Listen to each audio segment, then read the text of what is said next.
हरे कृष्णा। भक्ति शास्त्री पाठ्यक्रम श्रीमद् भगवद गीता। कल के सत्र में हमने चर्चा किया था भगवान और जीव में क्या अंतर है। भगवान नियंता है और जीव नियंत्रित है। जीव स्वतंत्र नहीं है, भगवान स्वतंत्र है। मुख्य रूप से भगवद गीता के जो 5 विषय हैं, ईश्वर, प्रकृति, काल, कर्म और जीव, इस पे भी हमने चर्चा किया था। इसमें से 4 शाश्वत है। ईश्वर शाश्वत है, प्रकृति शाश्वत है, काल शाश्वत है और जीव शाश्वत है, लेकिन कर्म शाश्वत नहीं है। व्यक्ति अपने कर्म को परिवर्तन करके भगवत धाम पहुंच सकता है। जब जीव भगवान की शरण में जाता है तो उसकी जो दूषित चेतना है वो शुद्ध हो जाती है। भक्ति में क्रिया करने से उसके मन में जो भौतिक भोगों की वासना है वह प्रवेश नहीं कर पाती। 5 मुख्य विषय हैं भगवत गीता के, हर एक को इसके बारे में पता होना चाहिए। प्रकृति भी ईश्वर के नियंत्रण में है और जीव भी ईश्वर के नियंत्रण में है, लेकिन जीव परा प्रकृति है और भौतिक प्रकृति अपरा प्रकृति है। क्योंकि अपरा होने के कारण वह निष्क्रिय है, लेकिन जीव चेतन है, इसलिए उसको परा प्रकृति कहा जाता है। हमने ये भी सुना था कि तटस्थ उस जीव के अंदर इच्छा होती है, वह अपनी इच्छा के अनुसार अंतरंगा शक्ति में भी प्रवेश कर सकता है या बहिरंगा शक्ति में भी रह सकता है। इसके पश्चात श्रील प्रभुपाद जी चेतना के विषय में बताते हैं। चेतना का अर्थ क्या है? चेतना का अर्थ होता है 2 प्रकार की मनोमय चेतना है। एक है मैं सृष्टा हूं और दूसरा मैं भोक्ता हूं। दूषित चेतना का एक परिणाम होता है, व्यक्ति संसार में आकर सोचता है कि मैं ये शरीर हूं और संसार की सभी वस्तुएं मेरे भोग के लिए बनी हैं। इसी कारण से जीव को इस संसार में भेजा जाता है, लेकिन जीव का एकमात्र कार्य है भगवान को सहयोग प्रदान करना। कल एक बहुत सुंदर उदाहरण प्रभुपाद जी बताए थे, मशीन का पुर्जा। पुर्जा उस मशीन को चलाने में सहायक बनता है, हाथ के अंग उस उदर को भोजन पहुंचाने में सहायक बनते हैं, और वृक्ष के जड़ में पानी डालने से उस वृक्ष के सारे अंगों में पानी पहुंच जाता है। 3 उदाहरण हमने सुने थे। लेकिन जीव अगर भगवान को सहयोग ना करते हुए स्वयं भोक्ता बनना चाहता है तो इस संसार में वह दुख कष्ट का भागी बनेगा। इसके पश्चात ब्रह्म, परमात्मा और भगवान, इन तीनों के विषय में भी हमने सुना था। भगवान ये पूर्ण अभिव्यक्ति है, लेकिन ब्रह्म और परमात्मा ये पूर्ण अभिव्यक्ति नहीं है। ब्रह्म परमात्मा ये दोनों भगवान से ही आते हैं। ब्रह्मणो ही प्रतिष्ठा, हम कृष्ण भगवत गीता में स्वयं कहते हैं ब्रह्म जो तेज है वो मुझी से प्रकट होता है, और मेरा जो आंशिक स्वरूप है परमात्मा जो सब जीवों के हृदय में विराजमान है वह भी मेरे से ही प्रकट होता है। तो ब्रह्म में केवल सत रहता है, सत मतलब शाश्वत। परमात्मा में दोनों होते हैं, सत और चित्त। शाश्वत भी होता है, ज्ञान में भी होता है, लेकिन भगवान में तीनों होते हैं, सत चित्त आनंद। सत मतलब शाश्वत, चित्त मतलब ज्ञानमय और आनंद मतलब पूर्ण आनंदमय। तो जिसको भगवान की पूर्ण अनुभूति हो चुकी है, भगवान के साकार रूप की, तो वह ब्रह्म को भी जानता है और परमात्मा को भी जानता है। हमने फिर 4 प्रकार के दोषों के बारे में भी सुना था जो जीव के अंदर रहते हैं, लेकिन परंपरा से जो ज्ञान आता है वह इन 4 दोषों से मुक्त होता है, इसलिए उसको अपौरुषेय कहते हैं। इसके पश्चात आज हम भगवान के धाम के विषय में सुनेंगे। यद तत्वा न निवर्तन्ते तद धाम परमम मम। कृष्ण स्वयं कहते हैं कि मेरे धाम में न चंद्र है, न सूर्य है, न पावका, न अग्नि है, और उस धाम में जो भी जाता है वह वापस इस दुनिया में नहीं लौटता। अब श्रील प्रभुपाद जी भूमिका में आगे कहते हैं, यह गंतव्य सनातन आकाश या नित्य चिन्मय आकाश कहलाता है। इस संसार में हम पाते हैं कि प्रत्येक पदार्थ क्षणिक है।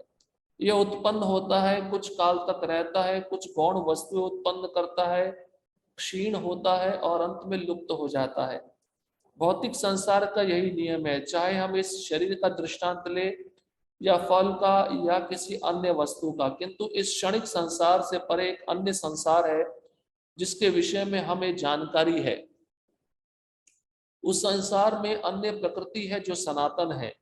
जीव को भी सनातन बताया गया है और 11वें अध्याय में भगवान को भी सनातन बताया गया है।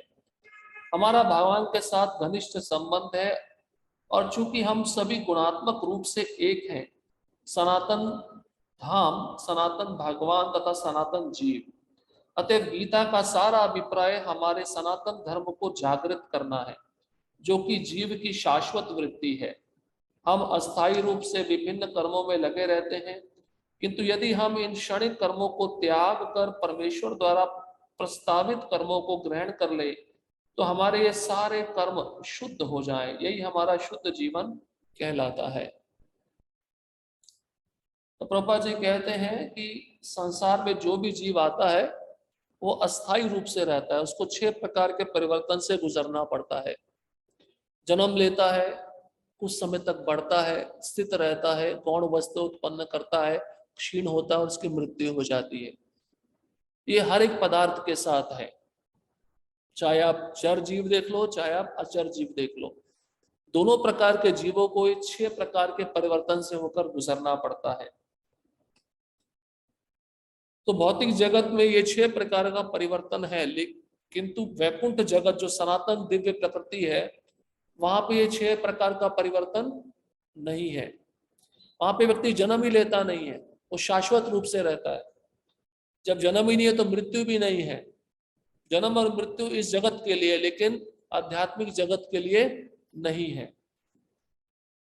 और वहां पे व्यक्ति बढ़ता भी नहीं है, तो वृद्ध अवस्था को प्राप्त नहीं होता है, गौण वस्तुएं भी उत्पन्न नहीं करता है। इस तरह से हम समझ सकते हैं कि जीव का भगवान के साथ घनिष्ठ संबंध है। श्री प्रभुपाद जी लिखते हैं भगवान का धाम, स्वयं भगवान और जीव तीनों सनातन है। सनातन मतलब शाश्वत है, तीनों का संबंध शाश्वत है। और गीता का अभिप्राय क्या है? हमारे सनातन धर्म को जागृत करना। सनातन धर्म मतलब हमारी सेवा वृत्ति को भगवान के प्रति जागृत करना। अब हम अपने कर्मों को भगवान की ओर मोड़ देते हैं। जो हम भौतिक कर्म कर रहे हैं वो कर्म हम भगवान की भक्ति में करते हैं, तो हम पूर्ण रूप से शुद्ध हो जाएंगे, हमारी आध्यात्मिक चेतना जागृत हो जाएगी। और प्रभुपा जी कहते हैं इसी को शुद्ध जीवन कहा जाता है। अभी तो जीव भगवान को भूलकर अपने इंद्रिय तृप्ति के लिए कार्य कर रहा है। संसार में व्यक्ति क्या करता है? अपने परिवार का पालन पोषण, अपने शरीर का पालन पोषण, इसको अशुद्ध चेतना बोला गया। लेकिन वही कर्म को वह भगवान की ओर मोड़ देता है, भगवान को अपना जीवन समर्पित कर देता है, तो उसकी अशुद्ध चेतना शुद्धता में परिवर्तित हो जाती है।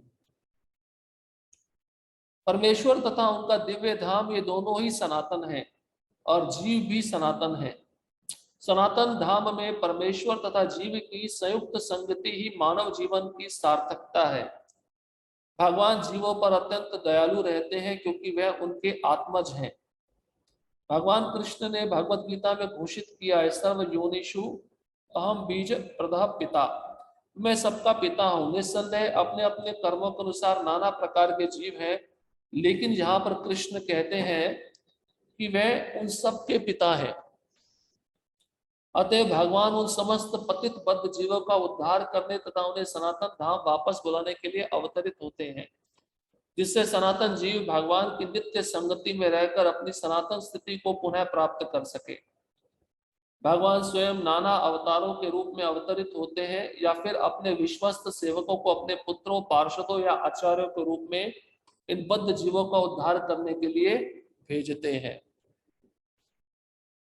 तो भगवान का धाम, भगवान स्वयं, ये दोनों शाश्वत है और जीव भी शाश्वत है।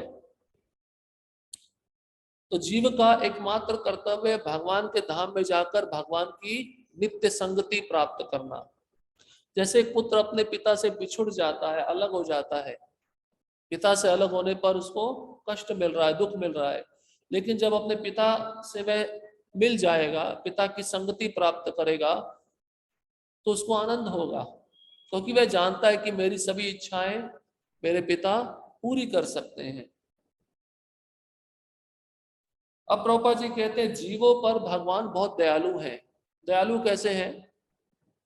अगर वह स्वयं नहीं आते जीवों को लेने के लिए तो किसको भेजते हैं? अपने पार्षदों को भेजते हैं, गुरुजनों को भेजते हैं, आचार्यों को भेजते हैं, शास्त्र भेजते हैं। तो इनके माध्यम से भगवान चाहते हैं जीव इनका संग लेकर मेरे धाम में पहुंच जाए, क्योंकि भगवान से देखा नहीं जाता कि मेरा जीव है, मेरा अंश है, मेरा पुत्र है। यहाँ पे शब्द आया आत्मज। आत्मज मतलब पुत्र। जो शरीर से पैदा होता है पुत्र या पुत्री, उसको आत्मज कहा जाता है। तो आत्मज होने के कारण भगवान को बहुत चिंता रहती है हम जीवों की, क्योंकि भगवान नहीं चाहते कि मेरे पुत्र इस संसार में कष्ट भोगे। इसलिए भगवान स्वयं आते हैं, नहीं तो किसी को भेजते हैं, अपने आचार्यों को, अपने पार्षदों को भेजते हैं। कारण जब वे आचार्य प्रचार करते हैं शास्त्रों का, ये बद्ध जीव उसको सुनता है, और इस शब्द ब्रह्म की ध्वनि के माध्यम से जब भगवान के संपर्क में आता है तो उसको अपनी स्वाभाविक मूल चेतना प्राप्त होती है, वो भक्ति करने लगता है और भगवान के धाम जाने का गंभीरता पूर्वक प्रयत्न करता है। तो भगवान का एकमात्र कारण क्या है आने का, या अपने भक्त शुद्ध भक्तों को भेजने का, कि जीव मेरे धाम में वापस आए। तो प्रभुपाद जी लिखते हैं भगवान तो बहुत उत्सुक हैं हमको ले जाने के लिए, लेकिन हम उत्सुक नहीं हैं। हम इस संसार में बने रहना चाहते हैं, क्योंकि हमको लगता है संसार नित्य है। जैसे तुकाराम महाराज जा रहे थे, उन्होंने अपनी पत्नी को भी पूछा, बोला, उनकी पत्नी ने बोला कि घर में बहुत सारे काम है वो करने हैं, तो मैं नहीं जा सकती आपके साथ। ये जीव का दुर्भाग्य है बहुत बड़ा। उसका असली जो स्थान है वह भगवत धाम है, भगवान के धाम को वापस जाना है। अगर वह धाम को प्राप्त नहीं कर पाता है तो घूमता रहेगा इसी जगत में। जैसे दिन होते ही कोई पक्षी घोंसला छोड़कर दाना लेने के लिए जाती है, लेकिन जैसे ही संध्या होती है, सूर्यास्त उसको दिखता है, तो उसको किसकी याद आती है? अपने घर की याद आती है, अपने घोंसले की याद आती है। भागवतम में उदाहरण है, तो वह अपने घर की तरफ चलती है। हमें जन्म मिला है तो हमारी मृत्यु भी होगी, मृत्यु से पहले हमें अपने शाश्वत घर में जाना है। फिर दूसरा उदाहरण भागवतम में आता है, माता पिता अपने पुत्र को समुद्र के किनारे लेकर जाते हैं, और बच्चा अपने माता पिता का थोड़ा सा संग छोड़कर मिट्टी का घर बनाता है। लेकिन जैसे ही माता पिता जाने का विचार करते हैं अपने घर में, तो पुत्र को बुलाते हैं। फिर पुत्र जो मिट्टी का घर बना रहा था उसको छोड़ के आ जाता है।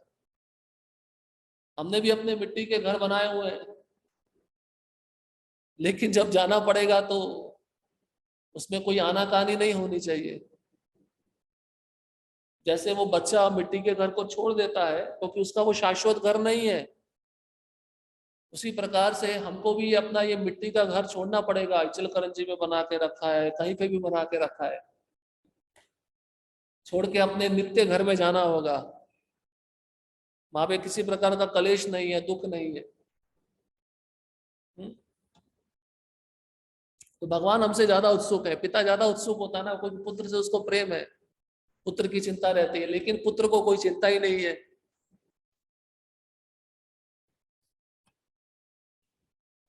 अतएव सनातन धर्म किसी सांप्रदायिक धर्म पद्धति का सूचक नहीं है। यह तो शाश्वत परमेश्वर के साथ शाश्वत जीवों के शाश्वत कर्म का सूचक है, जैसा कि पहले कहा जा चुका है। यह जीव के शाश्वत धर्म वृत्ति को बताता है। श्रीपाद रामानुजाचार्य ने सनातन शब्द की व्याख्या इस प्रकार की है, वह जिसका न आदि है और न अंत। अतएव जब हम सनातन धर्म के विषय में बातें करते हैं तो हमें श्रीपाद रामानुजाचार्य के प्रमाण के आधार पर यह मान लेना चाहिए कि इसका ना आदि है ना अंत। सनातन धर्म जब से सृष्टि बनी है, सनातन धर्म तब से शुरू हुआ है, इसका जन्म अभी का नहीं है। और जीव का सनातन धर्म क्या है? कृष्ण की सेवा करना। पुत्र पिता की सेवा करेगा, सेवक स्वामी की सेवा करेगा। ये सनातन संबंध है जीव का और भगवान का। तो दास कभी स्वामी नहीं बन सकता है, पुत्र कभी पिता नहीं बन सकता है, और जीव कभी भगवान नहीं बन सकता है। तो रामानुजाचार्य कहते हैं सनातन धर्म की व्याख्या क्या है? वह जिसका ना आदि है ना अंत है। इसका मतलब शाश्वत। जैसे जीव शाश्वत है, उसी प्रकार से जीव का धर्म है भगवान की सेवा करना, ये भी शाश्वत है। अंग्रेजी का रिलीजन शब्द सनातन धर्म से थोड़ा भिन्न है। रिलीजन से विश्वास का भाव सूचित होता है और विश्वास परिवर्तित हो सकता है। तो इंग्लिश जो शब्द है ना, देखिए प्रभुपाद जी कह रहे हैं रिलीजन, रिलीजन मतलब फेथ, विश्वास। विश्वास बदल भी सकता है, लेकिन सनातन धर्म कितना अच्छा शब्द है, ये कभी बदल नहीं सकता है, क्योंकि सनातन जुड़ा हुआ है, शाश्वत शब्द जुड़ा हुआ है। किसी को एक विशेष विधि में विश्वास हो सकता है और वह इस विश्वास को बदलकर दूसरा अपना सकता है, लेकिन सनातन धर्म उस कर्म का सूचक है जो बदला नहीं जा सकता। अब उदाहरण देकर प्रभुपाद जी समझा रहे हैं, जैसे जीव का धर्म है भगवान की सेवा करना, और भी अलग अलग उदाहरण के द्वारा कौन कौन से धर्म है। ना तो जल से उसकी तरलता विलक की जा सकती है, न अग्नि से ऊष्मा विलक की जा सकती है। ठीक उसी प्रकार जीव से उसके नित्य कर्म को विलग नहीं किया जा सकता। तो अग्नि से उसकी ऊष्मा अलग कर सकते हैं? नहीं कर सकते। जल से उसकी तरलता अलग कर सकते हैं? नहीं कर सकते। चीनी से जो मिठास होता है उसको अलग कर सकते हैं? नहीं कर सकते। ऐसी जीव से उस सेवा की वृत्ति अलग कर सकते हैं? नहीं कर सकते। हाँ, सेवा बदल सकते हैं। जैसे प्रभुपाद जी कहते हैं हम दास ही हैं, अगर हम कृष्ण की सेवा नहीं कर रहे तो माया की सेवा करेंगे। माया की सेवा में घर आ जाता है, राष्ट्र आ जाता है, देश आ जाता है, समाज आ जाता है। ये सब माया की सेवा करना है। लेकिन उसी वृत्ति को व्यक्ति बदल लेता है, जीव बदल लेता है, भगवान की सेवा बना लेता है, तो शुद्ध हो जाता है। फिर वो सही चेतना में है, उसने अपने सही दासत्व को प्राप्त कर लिया है। सनातन धर्म जीव का शाश्वत अंग है। अतएव जब हम सनातन धर्म के विषय में बात करते हैं तो हमें श्रीपाद रामानुजाचार्य के प्रमाण को मानना चाहिए कि उसका ना तो आदि है ना अंत। जिसका आदि व अंत ना हो वह सांप्रदायिक नहीं हो सकता, क्योंकि उसे किसी सीमा में नहीं बांधा जा सकता। जिनका संबंध किसी संप्रदाय से होगा वह सनातन धर्म को भी सांप्रदायिक मानने की भूल करेंगे। किंतु यदि हम इस विषय पर गंभीरता से विचार करें और आधुनिक विज्ञान के प्रकाश में सोचें, तो हम सहज ही देख सकते हैं कि सनातन धर्म विश्व के समस्त लोगों का ही नहीं, अपितु ब्रह्मांड के समस्त जीवों का है। अब धर्म बहुत सारे हैं, उसमें भी मनुष्य रहते हैं। हिंदू धर्म है, सिख धर्म है, ईसाई धर्म है, मुस्लिम धर्म है, मनुष्य ही है ना उसमें। और मनुष्य क्या है? आत्मा है, जीव है। तो उसका धर्म क्या है? धर्म बदलने से क्या सेवा की वृत्ति बदल गई? सेवा की वृत्ति नहीं बदली है। लेकिन कुछ लोग सोचते हैं सांप्रदायिक, सांप्रदायिक से वह सोचते हैं कि इसकी कुछ सीमा है, ये धर्म उस सीमा के बाहर नहीं जा सकता। तो कृष्ण ने भगवत गीता केवल अर्जुन के लिए सुनाई या सभी जीवों के लिए सुनाई? इसलिए भगवत गीता कोई सांप्रदायिक नहीं है, सभी जीवों के लिए। क्योंकि मुस्लिम का शरीर है तो उसमें भी आत्मा ही है। मुस्लिम को कुछ यमदूत ही पकड़ने के लिए आएंगे ना, कुछ और तो नहीं पकड़ने के लिए आने वाले। नियम तो सबके लिए एक ही है।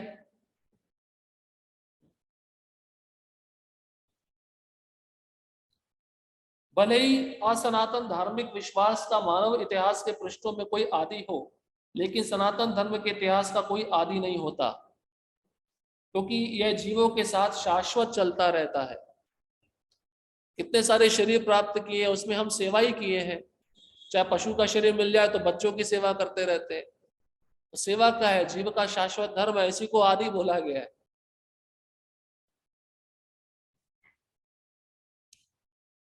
जहां तक जीवों का संबंध है, प्रामाणिक शास्त्रों का कथन है कि जीव का ना तो जन्म होता है ना मृत्यु।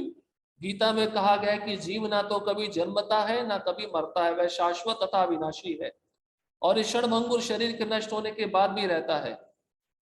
सनातन धर्म के स्वरूप के प्रसंग में हमें धर्म की धारणा को संस्कृत के मूल शब्द के अर्थ में समझना होगा। धर्म का अर्थ है जो पदार्थ विशेष में सदैव रहता है। हम यह निष्कर्ष निकालते हैं कि अग्नि के साथ ऊष्मा तथा प्रकाश सदैव रहते हैं। ऊष्मा व प्रकाश के बिना अग्नि शब्द का कोई अर्थ ही नहीं होता। इसी प्रकार हमें जीव के उस अनिवार्य अंग को ढूंढना चाहिए जो उसका चिर सहचर है। यह चिर सहचर उसका शाश्वत गुण है और यह शाश्वत गुण ही उसका नित्य धर्म है। सरल भाषा में प्रभुपाद जी समझा रहे हैं, जीव ना कभी जन्म लेता है ना कभी मरता है, वो शाश्वत है। जब वो शाश्वत है तो उसका धर्म भी तो शाश्वत ही होगा। धर्म मतलब सेवा वृत्ति। तो सेवा को जीव से अलग नहीं कर सकते। तो प्रभुपाद जी कहते हैं अगर ऊष्मा को अग्नि से अलग कर दे तो अग्नि नहीं कहलाई जा सकती। अगर सेवा वृत्ति को जीव से अलग कर दिया फिर वो जीव अपना नित्य धर्म में नहीं है। जब सनातन गोस्वामी ने श्री चैतन्य महाप्रभु से प्रत्येक जीव के स्वरूप के विषय में जिज्ञासा की तो भगवान ने उत्तर दिया कि जीव का स्वरूप या स्वाभाविक स्थिति भगवान की सेवा करना है। जीवेर स्वरूप है कृष्णेर नित्य दास। यदि हम चैतन्य महाप्रभु के इस कथन का विश्लेषण करें तो हम देखेंगे कि एक जीव दूसरे जीव की सेवा में निरंतर लगा हुआ है। एक जीव दूसरे जीव की सेवा कई रूपों में करता है। ऐसा करके जीव जीवन का भोग करता है। निम्न पशु मनुष्यों की सेवा करते हैं, जैसे सेवक अपने स्वामी की सेवा करते हैं। एक व्यक्ति अपने स्वामी की सेवा करता है।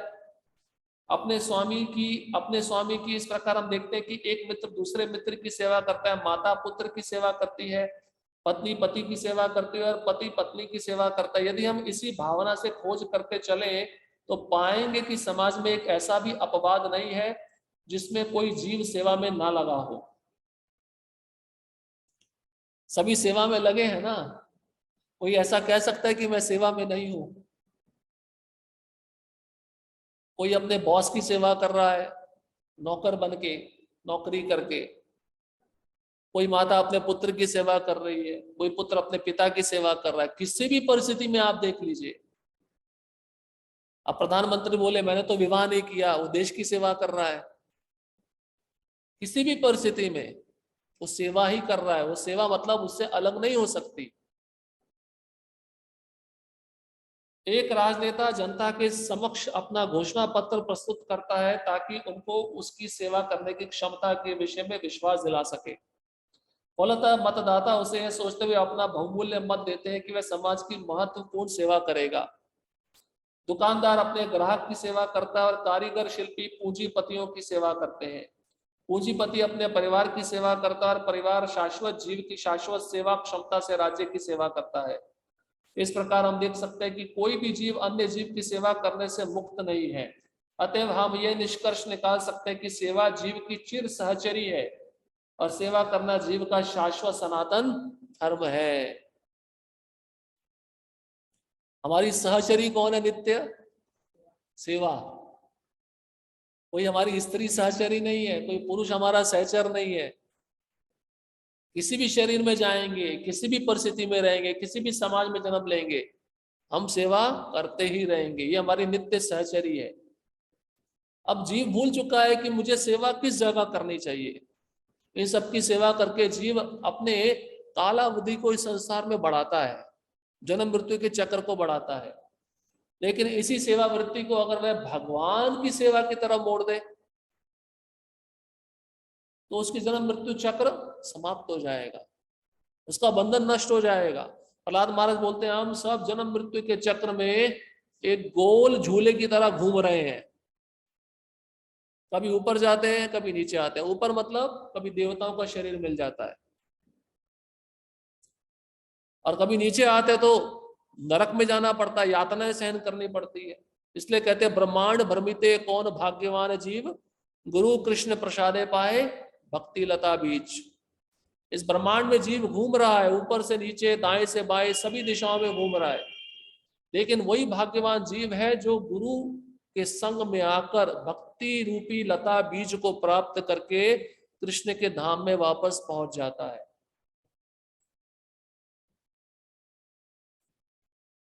तथापि मनुष्य काल तथा परिस्थिति विशेष के प्रसंग में एक विशिष्ट प्रकार की श्रद्धा को अंगीकार करता है, और इस प्रकार वह अपने को हिंदू, मुसलमान, ईसाई, बौद्ध या किसी अन्य संप्रदाय का मानने वाला बताता है।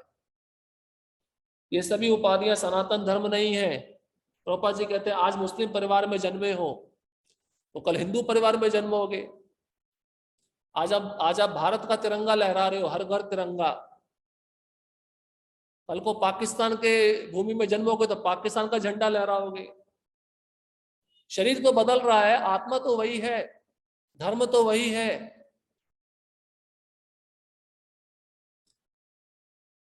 एक हिंदू अपनी श्रद्धा बदलकर मुसलमान बन सकता है, या एक मुसलमान अपनी श्रद्धा बदलकर हिंदू बन सकता है, या कोई ईसाई अपनी श्रद्धा बदल सकता है इत्यादि। किंतु इन सभी परिस्थितियों में धार्मिक श्रद्धा में परिवर्तन होने से अन्यों की सेवा करने का शाश्वत धर्म वृत्ति प्रभावित नहीं होता।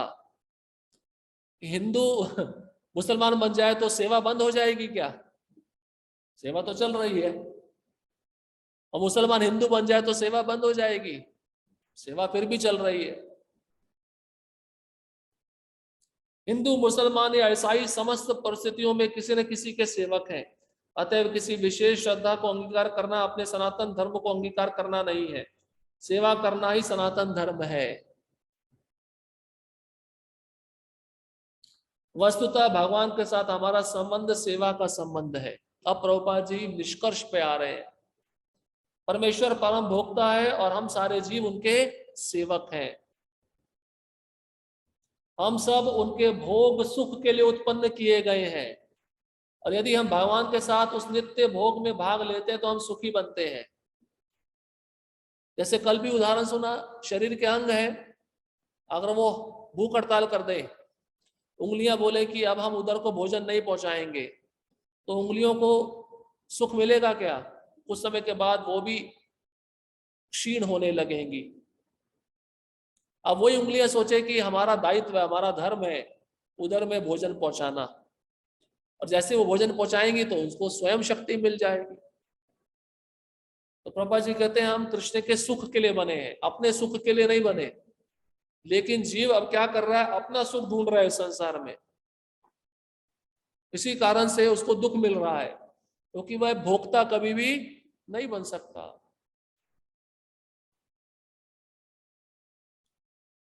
हम किसी अन्य प्रकार से सुखी नहीं हो सकते, स्वतंत्र रूप से सुखी बन पाना संभव नहीं है। जिस प्रकार शरीर का कोई भी भाग उधर से सहयोग किए बिना सुखी नहीं रह सकता, परमेश्वर की दिव्य प्रेममय सेवा किए बिना जीव सुखी नहीं हो सकता। तो परिवार की सेवा करते सुखी होते हैं, उल्टा गाली पड़ता है। पड़ता नहीं पड़ता है? बच्चे बोलते हैं आप लोगों ने हमारे लिए क्या किया, माता पिता को बोलते हैं आप लोगों ने हमारे लिए क्या किया, इतना सेवा किया फिर भी क्या पड़ रहा है? अपशब्द सुनने को मिल रहे हैं। तो ये सुख है या दुख है? दुख है। पत्नी कितनी भी पति की सेवा करे, पति कभी कभार क्रोधित हो जाता है, हमेशा तो खुश नहीं रहेगा ना। लेकिन कृष्ण में ऐसी शक्ति है कि आपको सबको सुखी रख सकते हैं एक साथ। कृष्ण जब वृंदावन में रहते थे अपने ग्वाल बालों के साथ गोलाकार में बैठ जाते थे। अब सारे शाखागण ऐसा देखते थे कि कृष्ण हमारी तरफ ही देख रहे हैं, क्योंकि कृष्ण उतना रूप बना लेते थे, कृष्ण में शक्ति है। जगन्नाथपुरी में जब जगन्नाथ जी की रथ यात्रा होती थी उस समय 7 टोलियां कीर्तन करती थी।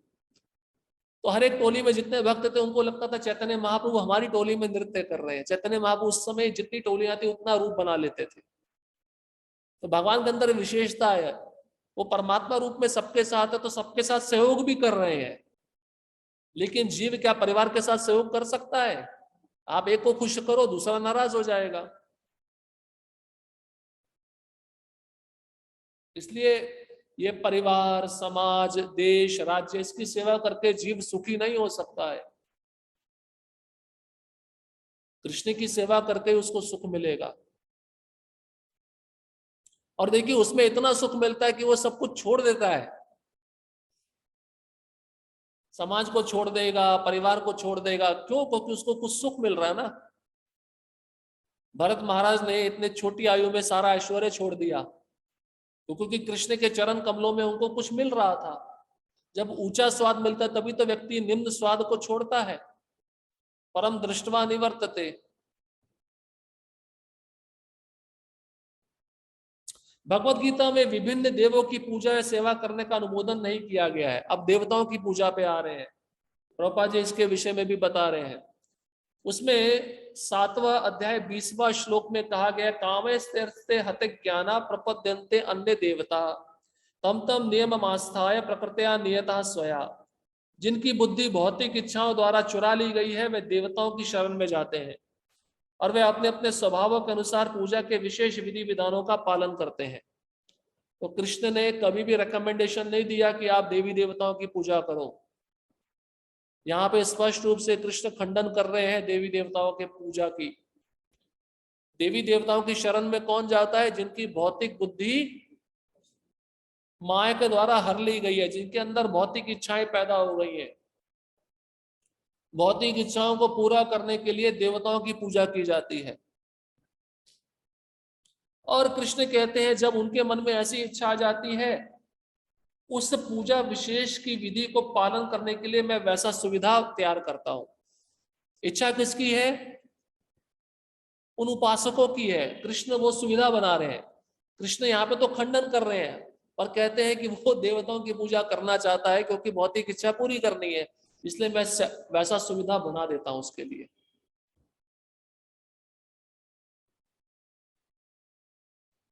यहाँ यह स्पष्ट कहा गया है कि जो वासना द्वारा निर्देशित होते हैं वे भगवान कृष्ण की पूजा ना करके देवताओं की पूजा करते हैं।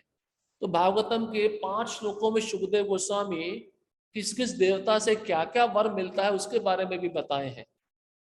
जैसे किसी को सुंदर पत्नी चाहिए तो उसको पार्वती की पूजा करनी चाहिए, किसी को सुंदर पति चाहिए तो उसको शिव जी की पूजा करनी चाहिए, किसी को विद्या प्राप्त करनी है तो सरस्वती की पूजा करनी चाहिए, किसी को स्वस्थ शरीर चाहिए तो सूर्य की पूजा करनी चाहिए। तो सब देवी देवताओं के उपासक इन भौतिक इच्छाओं को लेकर जाते हैं और कारण क्या है? अपनी वासना को पूरा करना।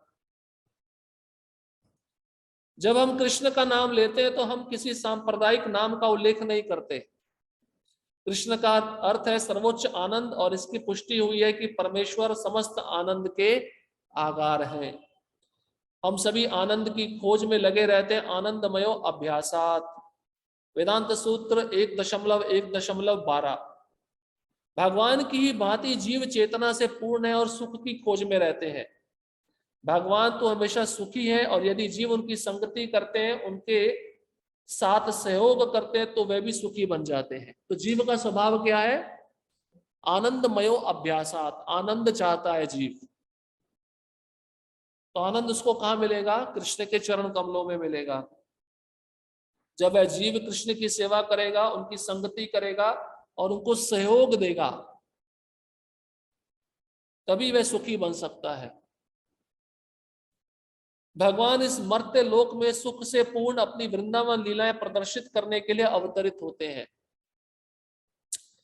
अपने गोप मित्रों के साथ, अपनी गोपिका सखियों के साथ, वृंदावन के अन्य निवासियों के साथ तथा गायों के साथ उनकी लीलाएं सुख से ओतप्रोत थी। वृंदावन की सारी जनता कृष्ण के अतिरिक्त अन्य किसी को नहीं जानती थी। वृंदावन वासी कृष्ण को छोड़कर किसी अन्य को जानते नहीं, हम कृष्ण को छोड़कर सब जानते हैं। ये अंतर है ब्रजवासियों में और हम में।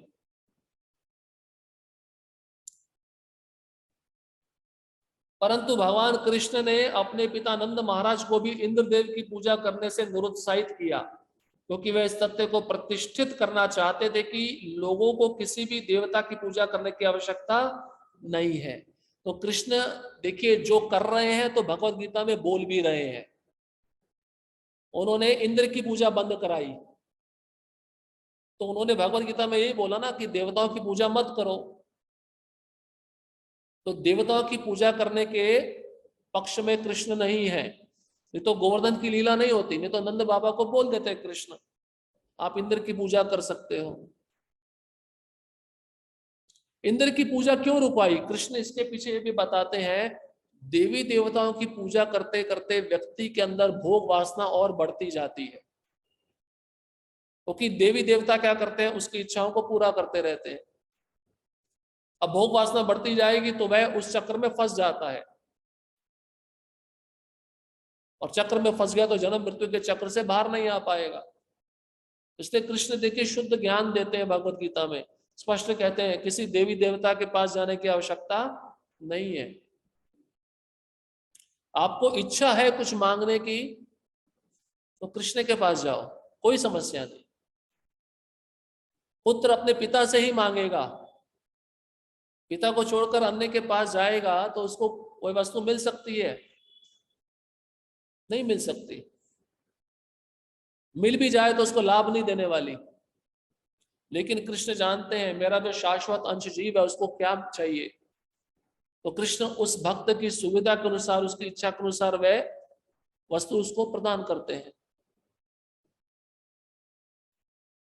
उन्हें एकमात्र परमेश्वर की पूजा करनी चाहिए, क्योंकि उनका चरम लक्ष्य उनके भगवान के धाम को वापस जाना है। तो कृष्ण ये भी बताएंगे जो देवताओं की पूजा करता है वो देवलोक में जाता है, जो पितरों की पूजा करता है पितरों के पास जाता है, जो भूत प्रेतों की पूजा करता है वह भूत लोकों में जाता है, लेकिन जो मेरी पूजा करता है वो मेरे पास आता है। तो इन सब लोकों में और कृष्ण के लोक में क्या अंतर है? कृष्ण के लोक में जाने पर जीव वापस नहीं आता, लेकिन देवताओं के पास जाकर वापस आएगा। कृष्ण ये भी कह रहे हैं आप इनकी पूजा करोगे तो आपको पुनरपि जन्मम पुनरपि मरणम पुनरपि जननी जठरे शयनम, इसी में प्रवेश करते रहना पड़ेगा, उससे मुक्ति नहीं मिलेगी। लेकिन मेरी पूजा में आ गए, मेरी सेवा में लग गए तो जन्म पुनरपि जन्मम पुनरपि मरणम का जो चक्र है वो समाप्त हो जाएगा। भगवत गीता में 15वां अध्याय 6वें श्लोक में भगवान श्री कृष्ण के धाम का वर्णन इस प्रकार हुआ है, न तद्भास्यते सूर्यो न शशांको न पावका यद गत्वा न निवर्तन्ते तद्धाम परमम मम। मेरा परम धाम ना तो सूर्य या चंद्रमा द्वारा, ना ही अग्नि या बिजली द्वारा प्रकाशित होता है। जो लोग वहां पहुंच जाते हैं वह इस भौतिक जगत में फिर कभी नहीं लौटते।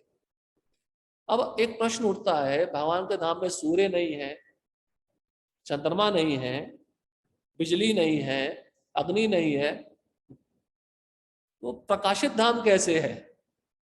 यहाँ पे अभी सूर्य है दिख रहा है, अस्त हो गया, अंधेरा हो गया, बिजली चली गई तो हम किसी को देख नहीं सकते हैं। लेकिन कृष्ण कह रहे मेरा वो स्वयं प्रकाशित धाम है, वहां पे सब वस्तुओं की आवश्यकता नहीं होती है, क्योंकि जो भक्त रहते हैं उनके शरीर से प्रकाश निकलता रहता है। वहां पे काल का प्रभाव ही नहीं है, काल का प्रवेश ही नहीं है, वहां पे दिन रात नहीं होता है, वहां पे भूख प्यास नहीं लगती। जहाँ पे हमें हर समय 1 घंटे के बाद कुछ ना कुछ खाने के लिए चाहिए होता है, वहां पे भूख ही नहीं लगती है। फिर प्रश्न उठेगा कृष्ण को भोग लगता है क्या उधर? हाँ लगता है, कृष्ण को भोग लगता है, लेकिन वो चिन्मय होता है, वो कभी सड़ता भी नहीं, गलता भी नहीं, उसमें से दुर्गंध भी नहीं आती। ऐसे पदार्थ कृष्ण को भोग लगते हैं।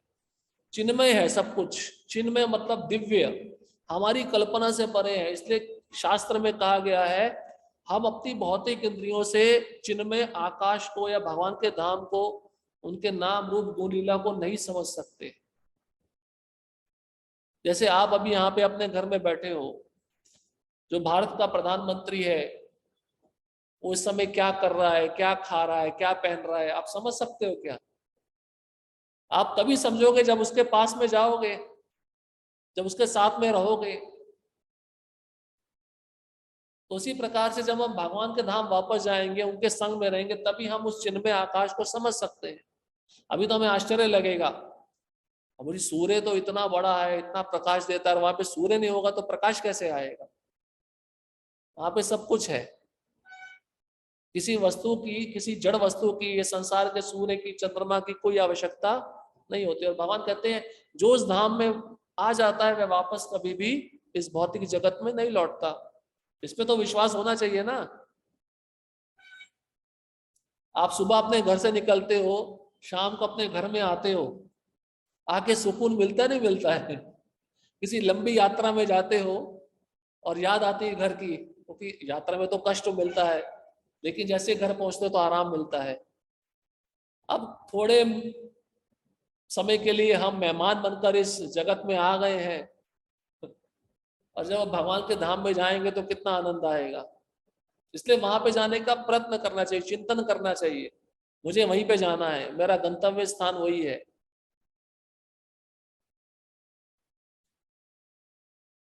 यह श्लोक उस शाश्वत आकाश परम धाम का वर्णन प्रस्तुत करता है। निस्संदेह हमें आकाश की भौतिक कल्पना है और हम इसे सूर्य, चंद्र, तारे आदि के संबंध में सोचते हैं, किंतु इस श्लोक में भगवान बताते हैं कि शाश्वत आकाश में सूर्य, चंद्र, अग्नि या बिजली किसी की आवश्यकता नहीं है, क्योंकि वह परमेश्वर से निकलने वाली ब्रह्म ज्योति द्वारा प्रकाशित है।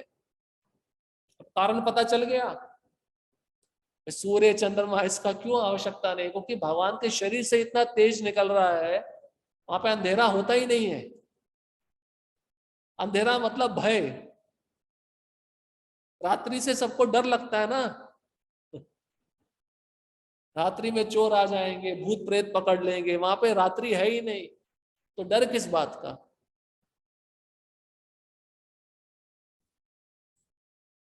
हम अन्य लोगों तक पहुंचने का कठिन प्रयास कर रहे हैं, लेकिन परमेश्वर के धाम को जानना कठिन नहीं है। यह धाम गोलोक कहलाता है। ब्रह्म संहिता के 5वें अध्याय के 37वें श्लोक में इसका अति सुंदर वर्णन मिलता है। गोलोक एवं निवसति अखिलात्म भूता। भगवान अपने धाम गोलोक में नित्य वास करते हैं, फिर भी इस संसार में उन तक पहुंचा जा सकता है, और ऐसा करने के लिए वे अपने सच्चिदानंद विग्रह रूप को व्यक्त करते हैं, जो उनका असली रूप है। देखिए प्रभुपाद जी कितना सुंदर लिखे। प्रभुपाद जी कहते हैं भगवान का गोलोक धाम बहुत दूर है, लेकिन फिर भी जाया जा सकता है। कैसे? भगवान ने दयालु होकर अपने विग्रह के रूप में अपने को प्रकट किया है मंदिर में। आप उसका दर्शन करो, वहां पे आओ, आप गोलोक धाम पहुंच जाओगे। प्रभुपाद जी बताएंगे आगे उदाहरण के द्वारा। आप एक चिट्ठी लिखते हो और उसको फोल्ड करके एक लेटर बॉक्स में डालते हो। पहले लेटर बॉक्स होते थे, अभी तो खत्म हो गए, पोस्ट ऑफिस के द्वारा ऑथराइज्ड। आप प्रामाणिक उस लेटर बॉक्स में डालोगे चिट्ठी, तो आपने जिस स्थान के लिए वो चिट्ठी लिखी है उस स्थान पे पहुंच जाएगी। उसी तरह प्रभुपाद जी कहते हैं जब मंदिर में भगवान को भोग लगता है तो वो गोलोक में पहुंच जाता है, क्योंकि गोलोक के भगवान में और इसमें कोई अंतर नहीं है।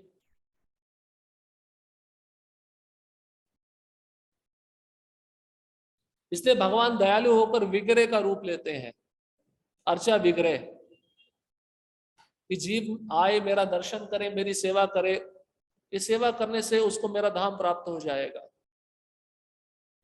जब वह इस रूप को प्रकट करते हैं तब हमें इसकी कल्पना करने की आवश्यकता नहीं रह जाती कि उनका रूप कैसा है।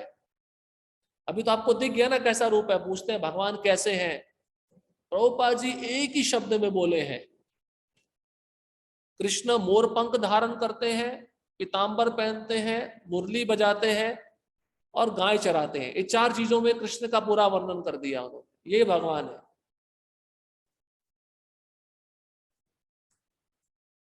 तो विग्रह को देखकर हमें भगवान का रूप भी पता चल जाता है, भगवान कैसे हैं। कंदर्प कोटि कमनीय विशेष शोभम। जब विग्रह इतना सुंदर है तो भगवान अपने नित्य रूप में कितने सुंदर होंगे, आप सोचिए। तो भक्तों का मन विग्रह को देखकर कितना आकर्षित हो जाता है। कभी कभार देखा आपने, कुछ भक्तों का प्रेम होता है, वो एक जगह खड़े होकर एक तक दिखते रहते हैं। जैसे चातक पक्षी स्वाति नक्षत्र के जल की राह देखता है, ऐसे भक्त चातक पक्षी की तरह कृष्ण को देखते रहते हैं। उनको इतना आनंद आता है। आप सोचिए, ये विग्रह भगवान से अभिन्न है, भगवान ही है, और विग्रह को देखने पे इतना आनंद आ रहा है। वो गोलोक में ही है। जब चिन्मय आकाश गोलोक में जाएंगे, जब कृष्ण के साथ लीला करेंगे, तब उनको कितना आनंद आएगा।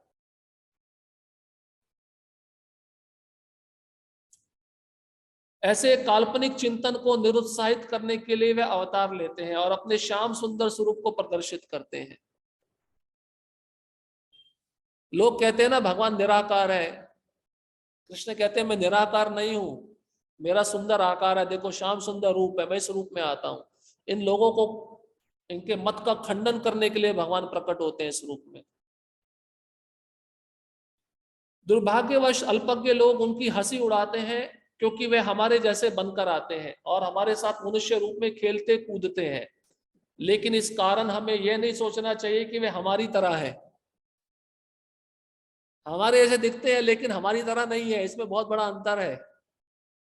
हमारी तरह दिखते हैं कैसे, क्योंकि दो हाथ वाले हैं इसलिए हमारी तरह दिख रहे हैं, लेकिन हमारे जैसे हैं क्या? कृष्ण ने गोवर्धन उठाया तो हम उठा सकते हैं? नहीं उठा सकते, इसलिए हमारी तरह नहीं है। इसलिए कृष्ण स्वयं कहते हैं अवजानंती माम मूढ़ा मानुषिम तनुमाश्रितम। जब मैं मनुष्य रूप लेकर आता हूं तो मूर्ख लोग मेरा उपहास करते हैं, हंसी उड़ाते हैं।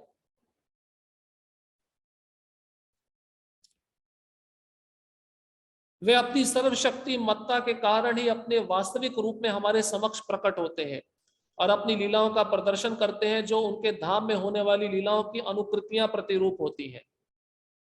जैसे आप चलते हो सूर्य की रोशनी में तो आपकी छाया दिखती है ना, तो भगवान जो मूल लीला करते हैं अपने चिन्मय आकाश में, उसी लीलाओं की आकृतियां, वैसी अनुरूप लीलाएं इस जगत में प्रकट करते हैं जीवों को आकर्षित करने के लिए। आध्यात्मिक आकाश की तेजोमयी किरणों ब्रह्म ज्योति में असंख्य लोक तैर रहे हैं। अब ध्यान से सुनिए, कृष्ण के शरीर से जो प्रकाश निकल रहा है उस प्रकाश में असंख्य वैकुंठ लोक है, असंख्य, जिनको गिना नहीं जा सकता। तो गोलोक एक है पर वैकुंठ अनेक है, असंख्य है। यह ब्रह्मज्योति परम धाम कृष्ण लोक से उद्भूत होती है और आनंदमय तथा चिन्मय लोक जो भौतिक नहीं है, इसी ज्योति में तैरते रहते हैं। वैकुंठ लोक की बात हो रही है, वो इसी ब्रह्म ज्योति में तैर रहे हैं, उड़ रहे हैं। आपने देखा है, आप अपने सुबह सुबह जब कमरे का खिड़की खोलते हो, सूर्य की किरणें आते हैं तो उन किरणों में छोटे छोटे कण होते हैं, उड़ रहे होते हैं। वैसे वैकुंठ लोग कृष्ण की ब्रह्म ज्योति में उड़ रहे हैं, तैर रहे हैं। आप सोचिए, कल्पना करिए, कल्पना भी नहीं कर सकते।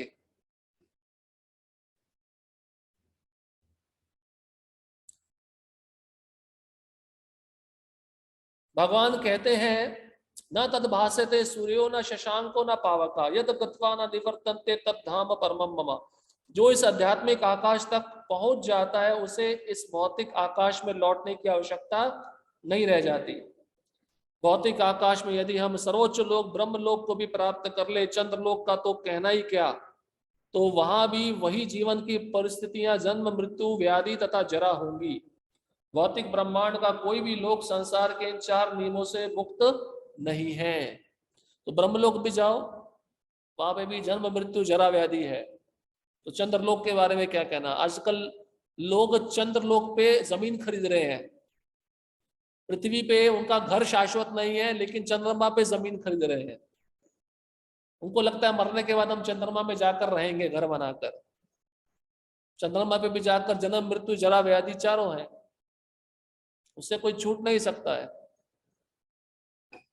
सारे जीव एक लोक से दूसरे लोक में विचरण कर रहे हैं, किंतु ऐसा नहीं है कि हम यांत्रिक व्यवस्था करके जिस लोक में जाना चाहें वहां चले जाएं। यदि हम किसी अन्य लोक में जाना चाहते हैं तो उसकी विधि होती है। अब सुनिए, प्रभुपाद जी कहते हैं एक सिद्ध लोक है, सिद्ध लोक में जितने भी वासियों को सिद्धियां प्राप्त है, तो सिद्धियों के द्वारा वे बिना यंत्र के एक लोक से दूसरे लोक उड़ जाते हैं। लेकिन वो सिद्धियां हमारे में नहीं है। अब वैज्ञानिक लोग क्या कर रहे हैं, एक यंत्र बना रहे हैं, उसमें बैठ के चंद्रमा के लोक में जा रहे हैं, लेकिन वो विधि नहीं है वहां पे पहुंचने की। तो कौन सी विधि है? अगर हमें किसी लोक में जाना है तो कोई तरीका होगा ना जाने का। अगर हमें अमेरिका जाना है तो कोई तरीका होगा, पहले तो आपको देखना पड़ेगा क्या क्या डॉक्यूमेंट्स लगते हैं, क्या क्या कागजात लगते हैं, पहले उस कागजात को आप इकट्ठा करोगे, आपके पास उतना पैसा है या नहीं है, आपकी उतनी प्रॉपर्टी है या नहीं है, आपका पासपोर्ट आपको बनवाना पड़ेगा, फिर आपको वहां की भाषा आनी चाहिए, ये विधि है वहां पे जाने की। जब ये सब कुछ हो जाता है, जब चेकिंग हो जाता है, तभी तो आपको वीजा मिलता है ना वहां पे जाने का। जब एक देश से दूसरे देश में जाने के लिए इतना समस्या है, तो चंद्रमा पे जाने के लिए ऐसे चले जाएंगे? और टीवी में दिखाते हैं, देखो हम चंद्रमा पे अपना झंडा गाड़ रहे हैं। कितना मूर्ख बनाते हैं लोगों को ये वैज्ञानिक लोग। इसका भी उल्लेख हुआ है, यान्ति देवव्रता देवान पितृन यान्ति पितृव्रता। यदि हम एक लोक से दूसरे लोक में विचरण करना चाहते हैं तो उसके लिए किसी यांत्रिक व्यवस्था की आवश्यकता नहीं है। प्रभुपाद जी कहते हैं कोई यंत्र नहीं चाहिए चंद्रलोक जाने के लिए। आपको चंद्रलोक जाना है तो पुण्य कर्म करो, आप चंद्रलोक चले जाओगे। कोई यंत्र नहीं लेके जाएगा, आपके पुण्य आपको चंद्रलोक में लेके जाएंगे। गीता का उपदेश है, यान्ति देवव्रता देवान, चंद्र सूर्य तथा उच्चतर लोक स्वर्ग लोक कहलाते हैं। लोकों की तीन विभिन्न स्थितियां हैं, उच्चतर, मध्य तथा निम्नतर लोक। पृथ्वी मध्य लोक में आती है। भगवत गीता बताती है कि किस प्रकार अति सरल सूत्र यान्ति देवव्रता देवान द्वारा उच्चतर लोकों यानी देवलोकों तक जाया जा सकता है। मनुष्य को केवल उस लोक के विशेष देवता की पूजा करने की आवश्यकता है, और इस तरह चंद्रमा, सूर्य या अन्य किसी भी उच्चतर लोक में जाया जा सकता है। आपको सूर्य लोक जाना है ना, सूर्य देवता की पूजा करो, और वहां पे जाओगे तो आपका शरीर अग्नि जैसा हो जाएगा। चंद्रलोक जाना है तो चंद्रदेव की पूजा करो, वहां पे शरीर आपका हवा जैसा बन जाएगा, उड़ते रहोगे। ठीक है, सिंपल सरल सूत्र है। जिस लोक में जाना है उस देवता की पूजा करनी होगी, बिना यंत्र के पहुंच जाओगे। कितना आसान है। यहाँ पे यंत्र बनाओ, पैसा खर्च करो, उसमें बैठो, पेट्रोल खत्म हो गया तो वहीं पे रुक जाएगा, वापस आ जाएगा। वो जा भी पाता है, नहीं जा पाता, संभव ही नहीं। देवता उसको एंट्री करने देंगे अपने लोक में, क्योंकि कोई पुण्य किया नहीं, ये पाप करके आ रहा है। यहां से अमेरिका जाना तो क्रिमिनल रिकॉर्ड भी देखते हैं, ये अपराधी तो नहीं है। अगर एक भी जुर्म किया, अपराध किया, केस चल रहा है, तो उसको वीजा नहीं मिलता है। हम अपराधी लोग हैं, पाप कर्म कर रहे हैं, और पाप करते करते चंद्रलोक में जाना चाहते हैं। देवता वहां पे हमको प्रवेश करने नहीं देंगे। फिर भी भगवत गीता में इस भौतिक ब्रह्मांड के किसी लोक में जाने की सलाह नहीं देती। भगवत गीता कहती है किसी लोक में जाने की जरूरत नहीं है। तो फिर कहां जाना चाहिए?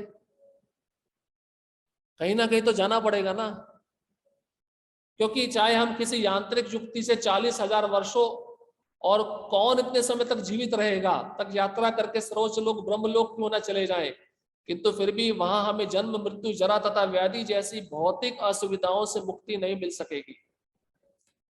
तो ब्रह्म संहिता में श्लोक आता है, पंथास्तु कोटि शतवत्सर संप्रगम्यो वायोरथापि मनसो मुनिपुंगवानाम सो अपयस्त यत् प्रपद सिम्न विचिंत तत्वे गोविंदमादि पुरुषम तमहम भजामि। तो ब्रह्मा जी कहते हैं स्वयं, अगर आप 40,000 वर्षों तक मन की गति से भी दौड़ते रहे, तब भी आप ब्रह्मलोक को प्राप्त नहीं कर पाओगे, तो कृष्ण के गोलोक के विषय में क्या कहा जाए। मन की गति से 40,000 साल, कितना दूर है ब्रह्मलोक। इतना साल जीवित कौन रहेगा, ये बताओ मुझे। यहाँ पे 100 साल का हमें पता नहीं होता, 40,000 साल बोल रहे हैं ब्रह्मा जी। तो अच्छा है ना, कम समय में शुद्ध भक्ति करके कृष्ण लोक चले जाओ। वहां से फिर वापस ही नहीं आना है आपको, यू टर्न ही नहीं मिलना, लेना पड़ेगा। और लोक में जाने का प्रयत्न करोगे, यू टर्न लेना पड़ेगा, वापस आना पड़ेगा। कृष्ण के लोक में यू टर्न नहीं है, सीधा सीधा जाना है बस। लेकिन जो परम लोक, कृष्ण लोक या आध्यात्मिक आकाश के किसी भी अन्य लोक में पहुंचना चाहता है, उसे वहां ये असुविधाएं नहीं होंगी। आध्यात्मिक आकाश में जितने भी लोक हैं, उनमें गोलोक वृंदावन नामक लोक सर्वश्रेष्ठ है।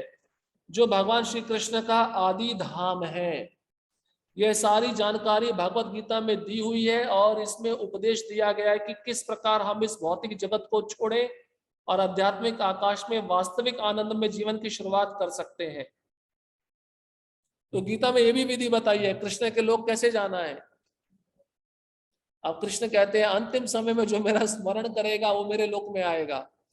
अंतिम समय में स्मरण किसको होगा? जो जीवन भर स्मरण किया है। अब ऐसा हम सोचने लगे चलो जीवन भर नहीं करते, अंतिम समय में कर लेंगे, पास हो जाएंगे। नहीं हो सकते पास। पूरे साल पढ़े नहीं है और परीक्षा आ गया भक्ति रसामृत सिंधु का, 2 हफ्ते का समय दिया था, प्रभु जी थोड़ा और समय मिल सकता है क्या? अभी तो समय नहीं मिलेगा और कोई बहाना भी नहीं चलेगा। परीक्षा के समय तो परीक्षा देनी पड़ेगी, उसका टाइम तो फिक्स रहता है, जैसे मृत्यु का टाइम फिक्स रहता है। हाँ अंतर इतना है, परीक्षा के समय 3 घंटे का समय मिलेगा, उसमें सोच विचार कर सकते हो। मृत्यु के समय 1 क्षण भी नहीं मिलता, उसमें सोच विचार नहीं होता। क्योंकि अंतिम समय में जो आप पूरा जीवन भर किए हो कैमरे के फ्लैशबैक की तरह आपके सामने दिखेगा, आपको दिखाया जाएगा आपने कौन कौन से कुकर्म किए हैं। इसलिए सावधान रहना चाहिए। मनुष्य शरीर जिम्मेदारी वाला शरीर है। विधि भी बताए हैं कृष्ण कि मेरे धाम में कैसे आ सकते हो। इसलिए भक्ति योग की विधि गंभीरता पूर्वक पालन करना चाहिए।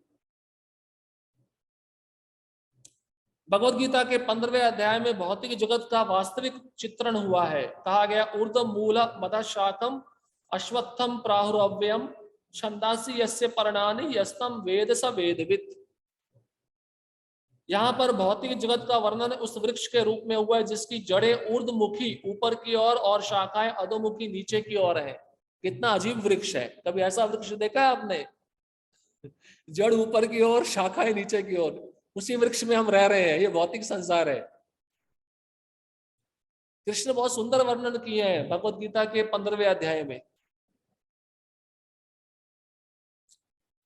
हमें ऐसे वृक्ष का अनुभव है जिसकी जड़ें ऊर्ध्वमुखी हो। यदि कोई नदी या जलाशय के किनारे खड़ा होकर जल में वृक्षों का प्रतिबिंब देखे तो उसे सारे वृक्ष उल्टे दिखेंगे। हम उल्टे वृक्ष में रह रहे हैं, सीधा वृक्ष गोलोक वृंदावन है। शाखाएं नीचे की ओर और जड़ें ऊपर की ओर दिखेंगी। इसी प्रकार यह भौतिक जगत भी आध्यात्मिक जगत का प्रतिबिंब है। मूल वस्तु है तो उसका परछाई भी दिखता है नहीं दिखता है। नदी में हमें उल्टा वृक्ष दिख रहा है तो मूल धाम तो गोलोक वृंदावन है, उसका परछाई है भौतिक जगत है, ये भौतिक ब्रह्मांड है। हम सूर्य में भी चलते हैं, हमारा मूल शरीर है लेकिन उसकी परछाई भी दिखती है। अर्थ क्या है? अगर ये जगत है दिखावे वाला जगत है, नकली है, तो असली भी तो होगा ना। तो ये विश्वास तो होना चाहिए व्यक्ति को।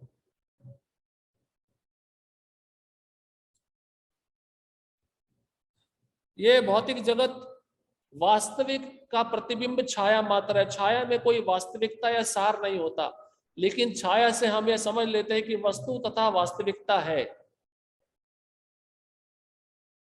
डुप्लीकेट है तो ओरिजिनल भी होगा।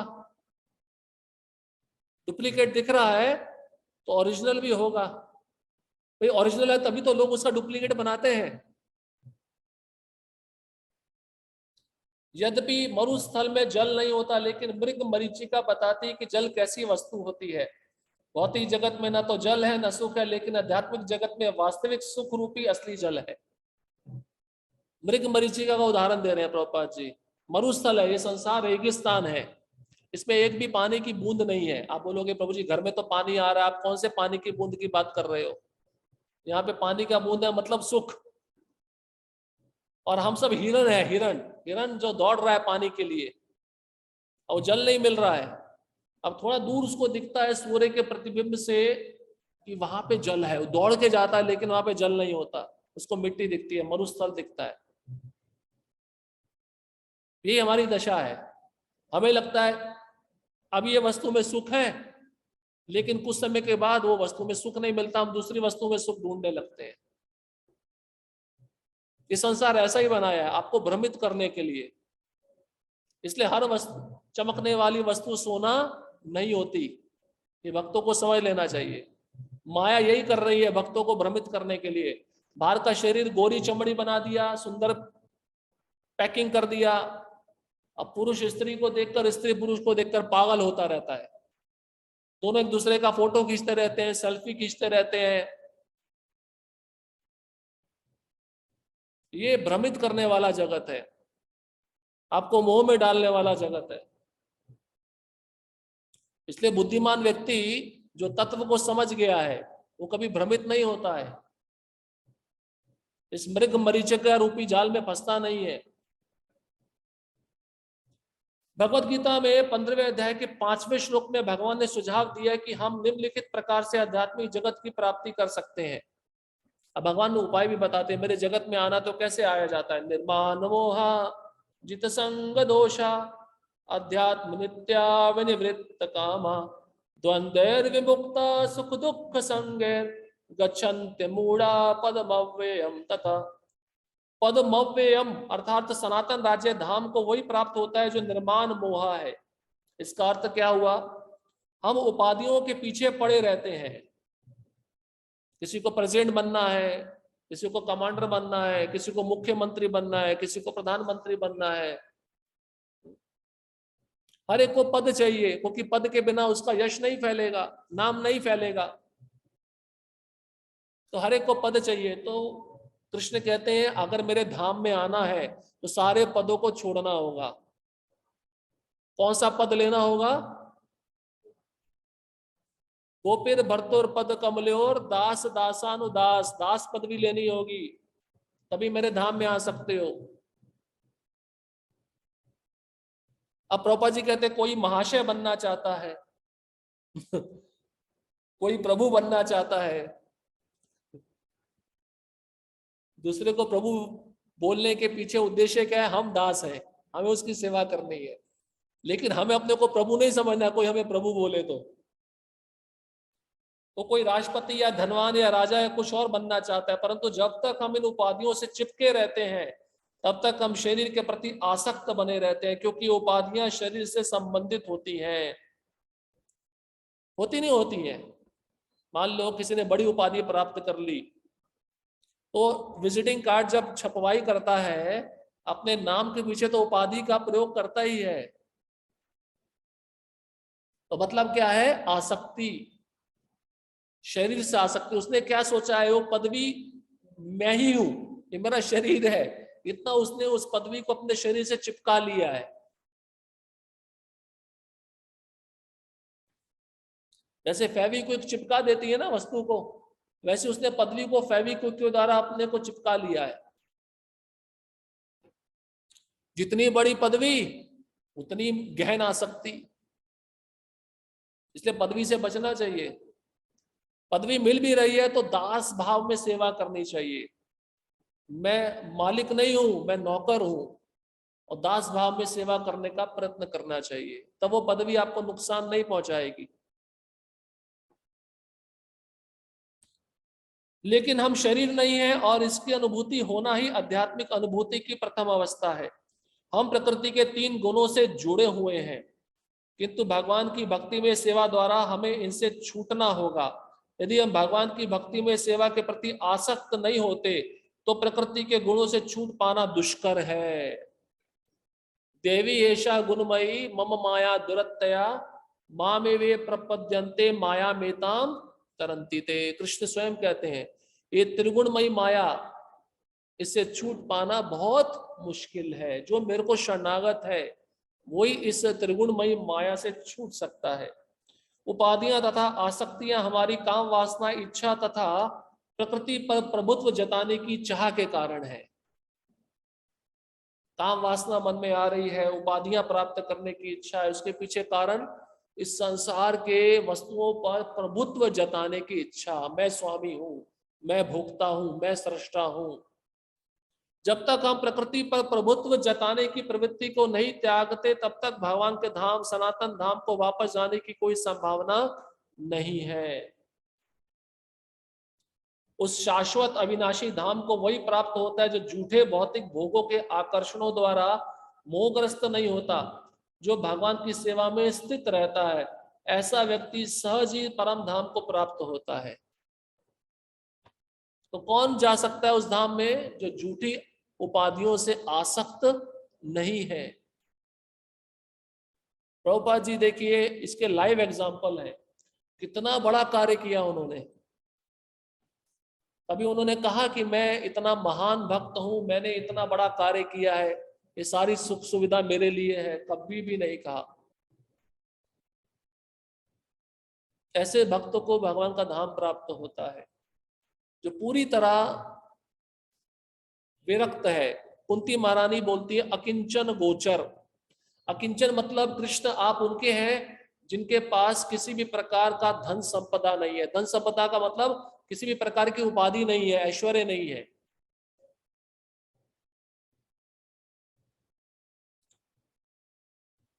गीता में 8वां श्लोक 21वें अध्याय में अन्यत्र कहा गया है, अव्यक्तो अक्षर इत्युक्तस् तमाहु परमाम गतिम यम प्राप्य न निवर्तन्ते तद्धाम परमम मम।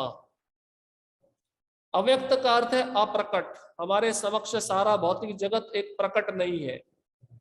हमारी इंद्रियां इतनी अपूर्ण है कि हम इस ब्रह्मांड में सारे नक्षत्रों को भी नहीं देख पाते। अब आप इस ब्रह्मांड में रहते हुए सारी वस्तुओं को नहीं देख पा रहे हो, तो कृष्ण के लोक को कैसे देखोगे? लेकिन देख सकते हो भगवत गीता के द्वारा, भागवतम के द्वारा। ये आध्यात्मिक खिड़कियां हैं। भगवान के धाम में क्या चल रहा है, उन शास्त्रों को पढ़ के आप भगवान के धाम में वो लीलाओं को देख सकते हो। वैदिक साहित्य में हमें सभी लोकों के विषय में प्रचुर जानकारी प्राप्त होती है। उस पर विश्वास करना या ना करना हमारे ऊपर निर्भर करता है। वैदिक ग्रंथों में विशेषतः श्रीमद् भागवत में सभी महत्वपूर्ण लोकों का वर्णन है। इस भौतिक आकाश से परे आध्यात्मिक जगत है जो अव्यक्त या अप्रकट कहलाता है। व्यक्ति को भगवत धाम की ही कामना तथा लालसा करनी चाहिए, क्योंकि जब उसको उस धाम की प्राप्ति हो जाती है तब उसको वहां से फिर इस जगत में लौटना नहीं पड़ता। तो अव्यक्त धाम कौन सा है? भगवान का धाम जो हमारे सामने प्रकट नहीं है, दिख नहीं रहा। लेकिन ये जो जगत है ये व्यक्त है, दिख रहा है लेकिन पूरा नहीं दिख रहा है। तो प्रभुपाद जी कहते हैं अगर वह धाम नहीं भी दिख रहा है तो भी हमें वहीं पे जाने का प्रयत्न करना चाहिए। तो कृष्ण लोक के का वर्णन या अन्य लोकों का वर्णन भागवतम में, अन्य ग्रंथों में दिया हुआ है। वहां से हमें जानकारी मिल सकती है, पढ़ना चाहिए। इसके बाद प्रश्न पूछा जा सकता है कि उस भगवत धाम तक कैसे पहुंचा जा सकता है। अब महत्वपूर्ण श्लोक आ रहा है। इसकी सूचना भगवत गीता के 8वें अध्याय में 5वें श्लोक में इस तरह दी गई है, अंत काले च मामेवा स्मरण मुक्तवा कलेवरम या प्रयाति समद्भावम याति नास्तत्र संशया। अंत काल में जो कोई मेरा स्मरण करते हुए शरीर त्याग करता है वह तुरंत मेरे स्वभाव को प्राप्त होता है। इसमें रंच मात्र भी संदेह नहीं है। अंत काले च मामेवा, देखो कृष्ण स्वयं कह रहे हैं अंत काल में जो मेरा स्मरण करेगा, स्मरण मुक्तवा कलेवरम, मेरा स्मरण करने से मुक्तवा मतलब मुक्त हो जाएगा, कलेवरम मतलब ये शरीर, इस शरीर से मुक्त हो जाएगा। इस शरीर से मुक्त हो गया तो किसी भी प्रकार का जन्म मृत्यु जरा व्याधि, 3 प्रकार का क्लेश, 6 प्रकार का हंटर वो उसको नहीं मिलेगा। तो सदैव हमें शरीर में मिलता रहता है, इसमें कोई संशय नहीं है। कृष्ण आगे, अगर मनुष्य के मन में कुछ संदेह हो सकता है, लेकिन कृष्ण कहते हैं इसमें रंच मात्र भी संदेह नहीं है, सच मानो। पर कंडीशन रख रहे हैं, अंत काल में मेरा स्मरण करना होगा। वो कैसे होगा? जब आप रोज अच्छे से 16 माला करोगे, हरे कृष्णा कृष्णा कृष्णा हरे हरे, हरे राम राम राम हरे। आपको अगर ऐसा लगता है कि मैं भगवान की भक्ति से भटक रहा हूं, तो आप भागवतम के 5वें स्कंद में भरत महाराज का चरित्र पढ़ लेना। अंतिम समय में उन्होंने किसका चिंतन किया था? भरत महाराज ने अंतिम समय में हिरण का चिंतन किया था। जब इतने महान भक्त जो भाव भक्ति के स्तर पे हैं उनको हिरण का शरीर मिल गया, तो ऐसा मत सोचना प्रभु जी अनर्थ निवृत्ति पार कर लिया, अभी तो हमें कोई शरीर नहीं मिलेगा। हिरण का शरीर मिला उनको, क्योंकि अंतिम समय में हिरण का चिंतन हो रहा था। इसलिए ध्यान रखो हमारा चिंतन दिन भर किसके विषय में चल रहा है। घर के विषय में चल रहा है तो घर में चूहे का रूप मिलेगा। इसलिए चिंतन बहुत महत्वपूर्ण है। चिंतन आपका आगे आने वाला शरीर निर्माण कर रहा है। बैंक में पैसा जमा करते हो, इकट्ठा करते हो, उसी प्रकार से चिंतन का स्टॉक इकट्ठा हो रहा है। और ये सारा चिंतन अंतिम समय में चिंतन पर आपको लेकर जाएगा। वहां पे रेशियो कैलकुलेट होगा, किस वस्तु का आपने ज्यादा चिंतन किया उसी का आपको चिंतन कराया जाएगा। चिंता मत करो, सब सुविधा है कृष्ण के पास। कृष्ण के पास सब फैसिलिटी है, कृष्ण देख लेते हैं। इसने जीवन भर किसका चिंतन किया है। अब पत्नी अगर पति का चिंतन कर रही है पूरा जीवन भर, तो उसको पुरुष का शरीर मिल जाएगा। बाबा जी कहते हैं अच्छा है, वैसे तो ऐसा नहीं होना चाहिए, एक स्त्री के शरीर से पुरुष के शरीर में आना अच्छा है, लेकिन अगर पुरुष स्त्री के प्रति बहुत आसक्त है, पुरंजन का आख्यान भी पढ़ लेना, भागवतम का 4वां स्कंद, पुरंजनी का चिंतन करते करते उसको स्त्री का शरीर मिल गया। तो प्रभुपाद कहते हैं पुरुष से स्त्री शरीर में आना ये बहुत घातक है, ये बहुत भयावह है। अब मनुष्य क्या कर रहा है, आजकल कुत्ते बिल्लियों को पाल रहा है, कुत्तों को ज्यादा पालता है और कुत्ते का चिंतन करता रहता है। कुत्ते को खिलाना है, पिलाना है, नहलाना है, उसके लिए बहुत सारा सैलून है, उसके लिए क्रीम है, उसके लिए साबुन है, वो इकट्ठा करता रहता है। अब कुत्ता बेचारा सोचता है कितना भाग्यवान हूं मैं, मुझे ऐसा मालिक मिला है जो दिन भर मेरे बारे में ही सोचता रहता है। उस कुत्ते के तो भाग्य खुल गए, लेकिन मनुष्य के भाग्य खुल गए क्या? मनुष्य के भाग्य खत्म हो गए, क्योंकि अंतिम समय में उसको कुत्ते का ही स्मरण आएगा और उसको उसे कुत्ते की योनि में जाना पड़ेगा। इसलिए हमारा पूरे दिन भर का चिंतन हमारा रात्रि में प्रभाव डालता है और पूरे जीवन भर का चिंतन मृत्यु के समय प्रभाव डालता है। चिंतन कृष्ण का होना चाहिए या भागवतम के श्लोकों का चिंतन होना चाहिए, भगवत गीता का चिंतन होना चाहिए। अगर इस चिंतन को छोड़कर हम संसार के चिंतन में लगे हैं तो पुनः इस संसार में आना पड़ेगा और फिर दोबारा कोरोना, सुनामी, ये सब बीमारियां झेलनी पड़ेगी।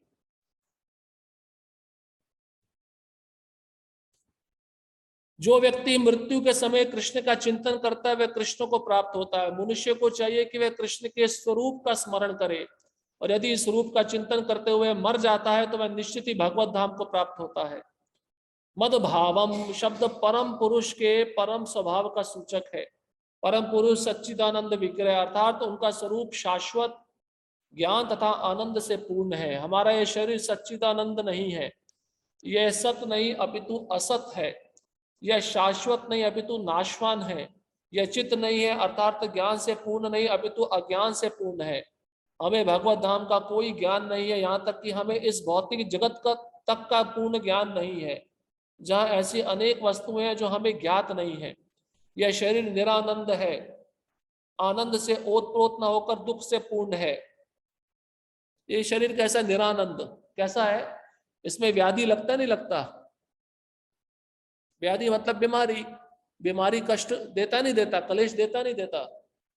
फिर बीमारी आ गई, फिर बुढ़ापा आ गया, बुढ़ापे में भी देखिए, बुढ़ापे में आनंद आता है किसी को, और वो आनंद लेना चाहता है, नकली दांत लगा लेता है, बाल काले कर लेता है, कान में सुनने की मशीन लगा लेता है।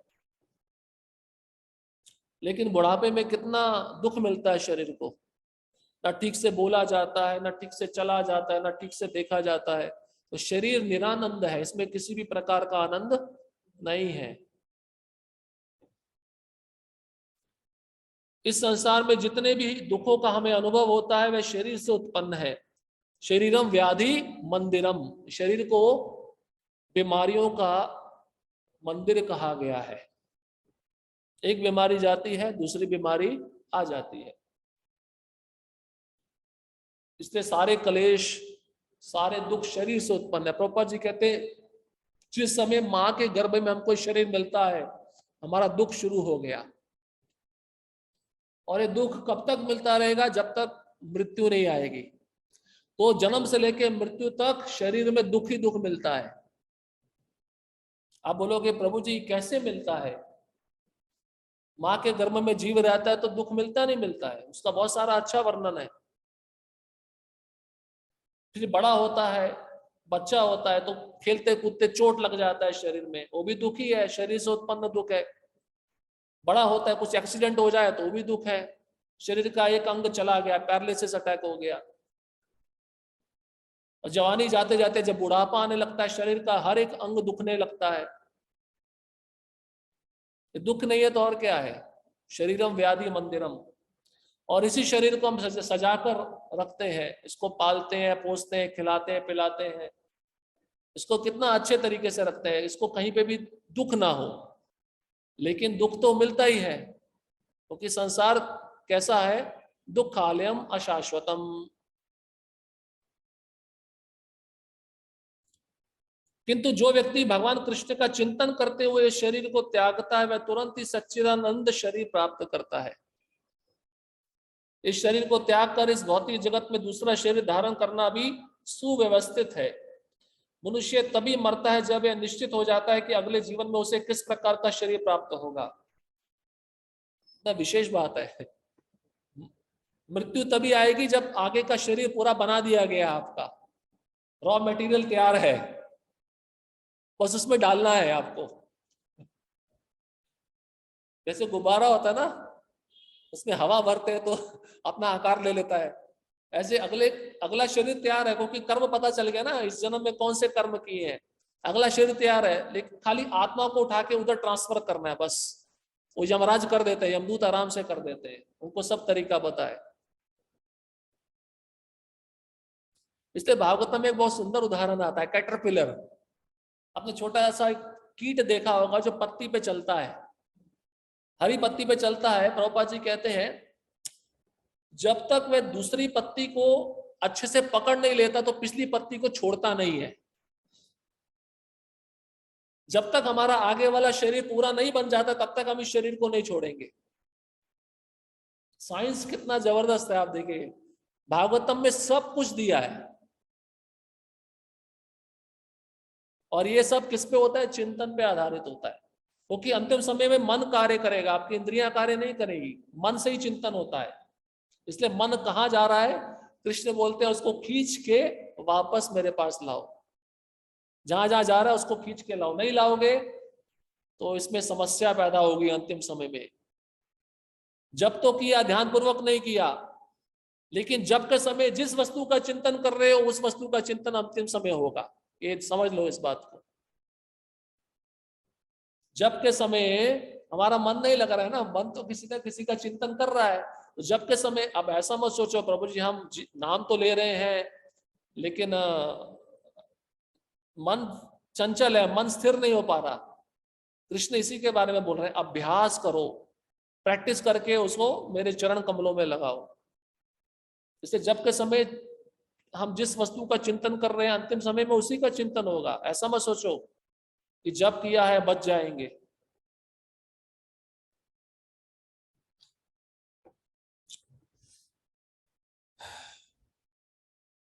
इसका निर्णय उच्च अधिकारी करते हैं, स्वयं जीव नहीं करता। कर्मणा देव नेत्रेणा जंतुर्देह उपपत्तये, भागवतम में लिखा है जब हम शरीर छोड़ेंगे हमें आगे कौन सा शरीर मिलना है वो उच्च देवता तय करते हैं, वो निर्णय लेते हैं, हम निर्णय नहीं ले सकते। आपने परीक्षा दे दिया, जो टीचर है उस पेपर को चेक करता है ना, आप थोड़ी ना चेक करोगे मैं पास हूं या फेल हूं।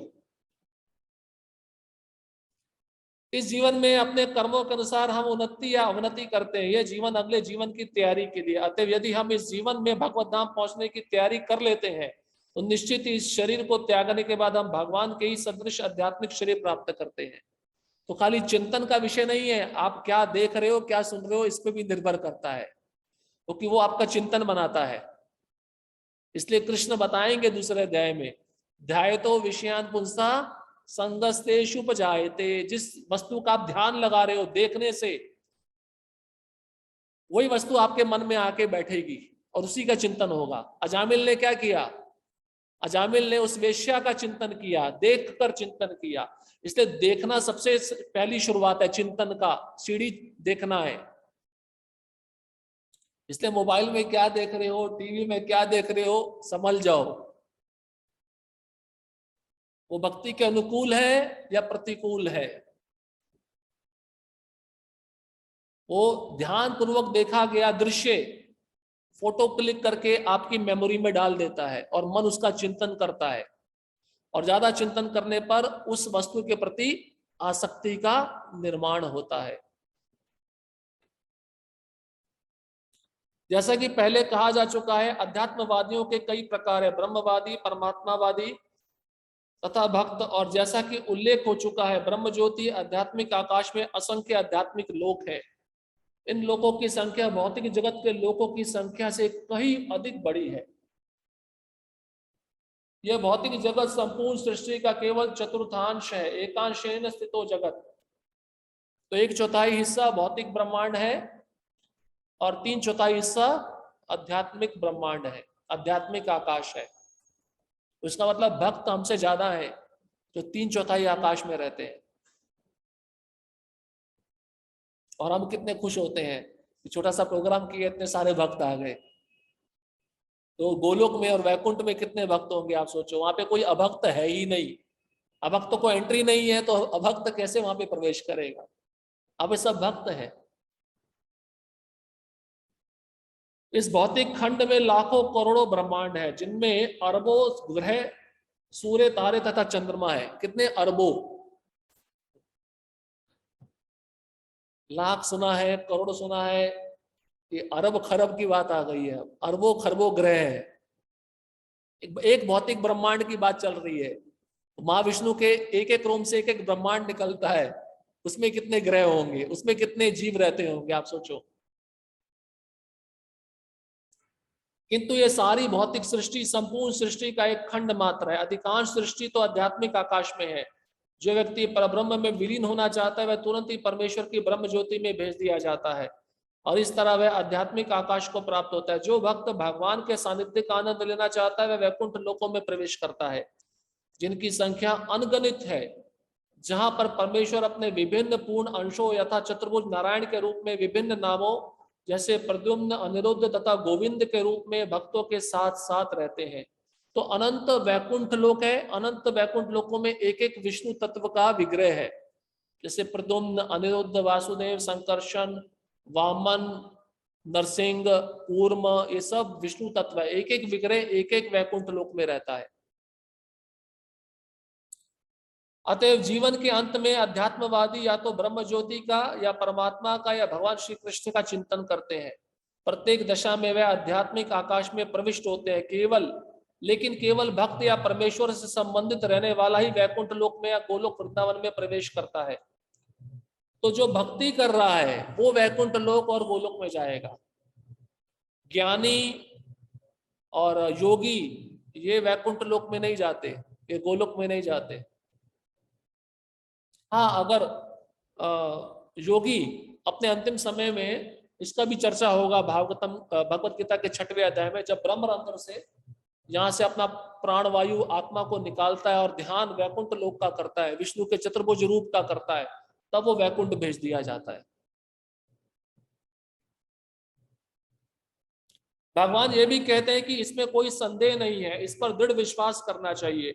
हमें चाहिए कि जो हमारी कल्पना से मेल नहीं खाता उसे ठुकराए नहीं। हमारी मनोवृत्ति अर्जुन की सी होनी चाहिए, आपने जो कुछ कहा उस पर मैं विश्वास करता हूं। अतएव जब भगवान ये कहते हैं कि मृत्यु के समय जो भी ब्रह्म, परमात्मा या भगवान के रूप में उनका चिंतन करता है, वह निश्चित रूप से आध्यात्मिक आकाश में प्रवेश करता है, तो इसमें कोई संदेह नहीं है, इस पर अविश्वास करने का प्रश्न ही नहीं उठता। भगवत गीता में 8वां अध्याय 6वें श्लोक उस सामान्य सिद्धांत की भी व्याख्या है। जो मृत्यु के समय ब्रह्म का चिंतन करने से आध्यात्मिक धाम में प्रवेश करना सुगम बनाता है। यम यम वापि स्मरन् भावम तजन्तन्ते कलेवरम तम तमेवैति कौन्तेय सदा तद्भाव भाविता। अपने शरीर को त्यागते समय मनुष्य जिस भाव का स्मरण करता है वह अगले जन्म में उस भाव को निश्चित रूप से प्राप्त होता है। अब सर्वप्रथम हमें समझना चाहिए कि भौतिक प्रकृति परमेश्वर की एक शक्ति का प्रदर्शन है। विष्णु पुराण में भगवान की समग्र शक्तियों का वर्णन हुआ है। विष्णु शक्ति परा प्रोक्ता क्षेत्रज्ञाख्या तथा परा अविद्या कर्म संज्ञान्या तृतीया शक्ति रिष्टते। परमेश्वर की शक्तियां विविध तथा असंख्य हैं और वे हमारी बुद्धि के परे है, लेकिन बड़े बड़े विद्वान मुनियों या मुक्त आत्माओं ने इन शक्तियों का अध्ययन करके इन्हें 3 भागों में बांटा है। सारी शक्तियां विष्णु शक्तियां अर्थात वे भगवान विष्णु की विभिन्न शक्तियां हैं। पहली शक्ति परा या आध्यात्मिक है। जीव भी परा शक्ति है, जैसा कि पहले कहा जा चुका है।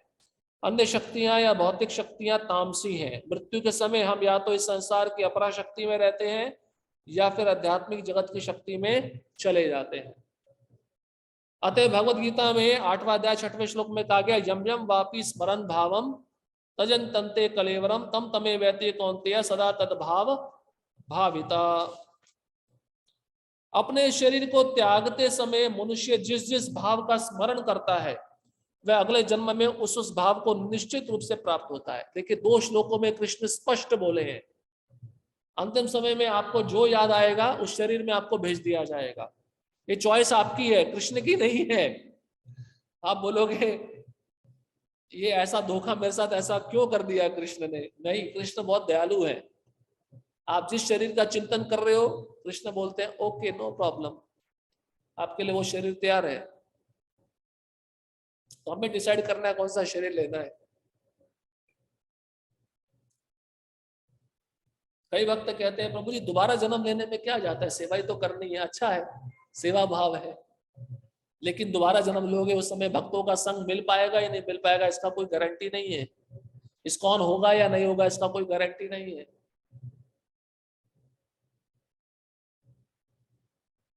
जीवन में हम या तो भौतिक या आध्यात्मिक शक्ति के विषय में सोचने के आदी हैं। हम अपने विचारों को भौतिक शक्ति से आध्यात्मिक शक्ति में किस प्रकार ले जा सकते हैं, ऐसे बहुत से साहित्य है।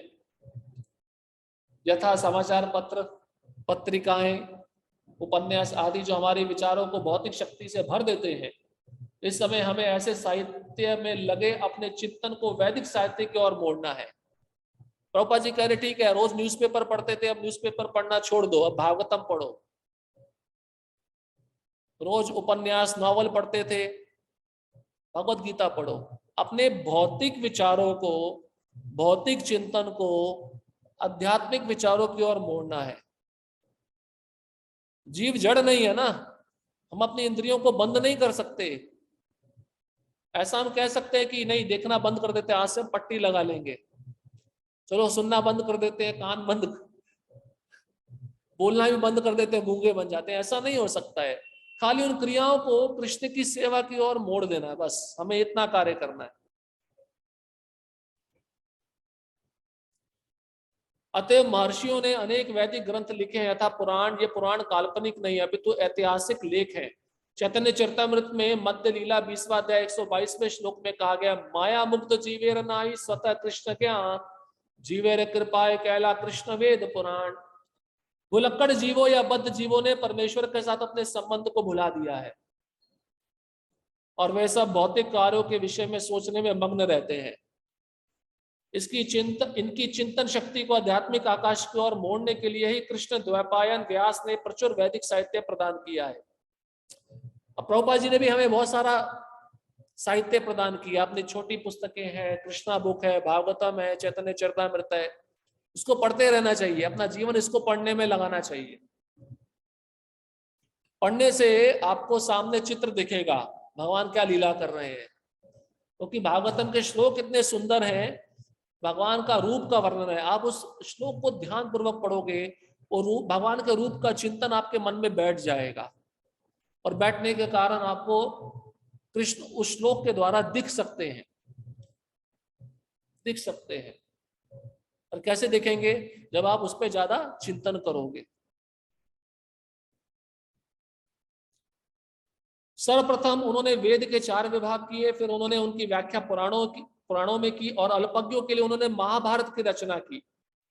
महाभारत में ही भगवत गीता दी हुई है। तत्पश्चात वैदिक साहित्य का सार वेदांत सूत्र में भी दिया गया, और भावी पथ प्रदर्शन के लिए उन्होंने वेदांत सूत्र का सहज भाष्य भी दिया, जो श्रीमद् भागवतम कहलाता है। हमें इन वैदिक ग्रंथों के अध्ययन में अपना चित्त लगाना चाहिए। प्रभुपाद जी कह रहे हैं इन भगवत गीता को पढ़ने में अपना मन लगाना चाहिए, चित्त लगाना चाहिए। अब मन इसको पढ़ने में नहीं लगेगा तो किसमें जाएगा? समाचार पत्र, उपन्यास, पत्रिकाएं, इसमें जाएगा। जिस प्रकार भौतिकतावादी लोग नाना प्रकार के समाचार पत्र, पत्रिकाएं तथा अन्य संसारी साहित्य को पढ़ने में ध्यान लगाते हैं, उसी तरह हमें भी व्यासदेव द्वारा प्रदत्त साहित्य के अध्ययन में ध्यान लगाना चाहिए। इस प्रकार हम मृत्यु के समय परमेश्वर का स्मरण कर सकेंगे। भगवान द्वारा सुझाया गया यही एकमात्र उपाय है, और वह इसके फल की गारंटी देते हैं, इसमें कोई संदेह नहीं है। तो आप भगवत गीता प्रभुपाद जी के द्वारा लिखा हुआ भागवतम, अन्य ग्रंथ पढ़ना चाहिए, उसको पढ़ के चिंतन करना चाहिए, तब हमारा मन आध्यात्मिक बनेगा और अंतिम समय में हमें इन शास्त्रों के विचार आएंगे, इसका चिंतन होगा। तस्मात् सर्वेषु कालेषु माम अनुस्मर युद्ध च मयर्पित मनोर्बुद्धि माम में वैश्यस्य संशया। अब कोई प्रश्न पूछ सकता है, घर के बहुत सारे काम होते हैं, कृष्ण का चिंतन कैसे करें? यहाँ पे स्वयं कृष्ण अर्जुन को उपाय बता रहे हैं, माम अनुस्मर युद्ध च, युद्ध भी कर, मेरा स्मरण भी कर, दोनों आपको करना पड़ेगा। इसलिए पुरुष जा रहा है नौकरी पे, वही चिंतन करे कि मैं भगवान के लिए कमा रहा हूं, और जो इससे कमाऊंगा उसका मुझे आधा प्रतिशत भगवान की सेवा में लगाना है। 50%, 50% नहीं, कम से कम 10% तो लगाना है। और माताएं जो घर पे रहती हैं, कुकिंग कर रही हैं, तो प्रभुपाद जी का महामंत्र है, कीर्तन सुनते सुनते, भगवान की कथा का श्रवण करते करते, बिना बोले कुकिंग करना चाहिए, घर का मार्जन करना चाहिए, अपना कार्य करो। चैतन्य महाप्रभु ने कभी भी ऐसा नहीं कहा कि वैराग्य लेकर सन्यासी बन जाओ। स्थाने स्थिता श्रुतिगता मत तनो माम मनोभी, वह कहते जिस वर्ण में हो, जिस आश्रम में, उसमें रहो, लेकिन कृष्ण के बारे में श्रवण करो, कृष्ण के बारे में अधिक सुनो। सुनना और पढ़ना, श्रवण और अध्ययन, ये दोनों बहुत जरूरी है। इसलिए साधना कार्ड में 2 कॉलम है, अध्ययन और श्रवण। उसी को हम छोड़ देते हैं, बाकी सब करते हैं। सबसे बड़ा हमारा दुर्भाग्य ये, उसी को छोड़ देंगे, उसमें समय नहीं मिल रहा है, बाकी चीजों में सारा समय मिल रहा है। जिस परम पिता ने हमें शरीर दिया, हमें सब सुविधाएं दी, उसके लिए हमें, हमारे पास श्रवण करने के लिए समय नहीं है। तो कृष्ण कहते ठीक है, कोई बात नहीं, अंतिम समय में फिर मैं देखता हूं तुम किसका स्मरण करोगे। भाई गेंद तो आपके पाले में है, अगर आप गोल कर लिए तो आप पास हो जाओगे, आप गोल नहीं कर पाए तो फेल हो जाओगे।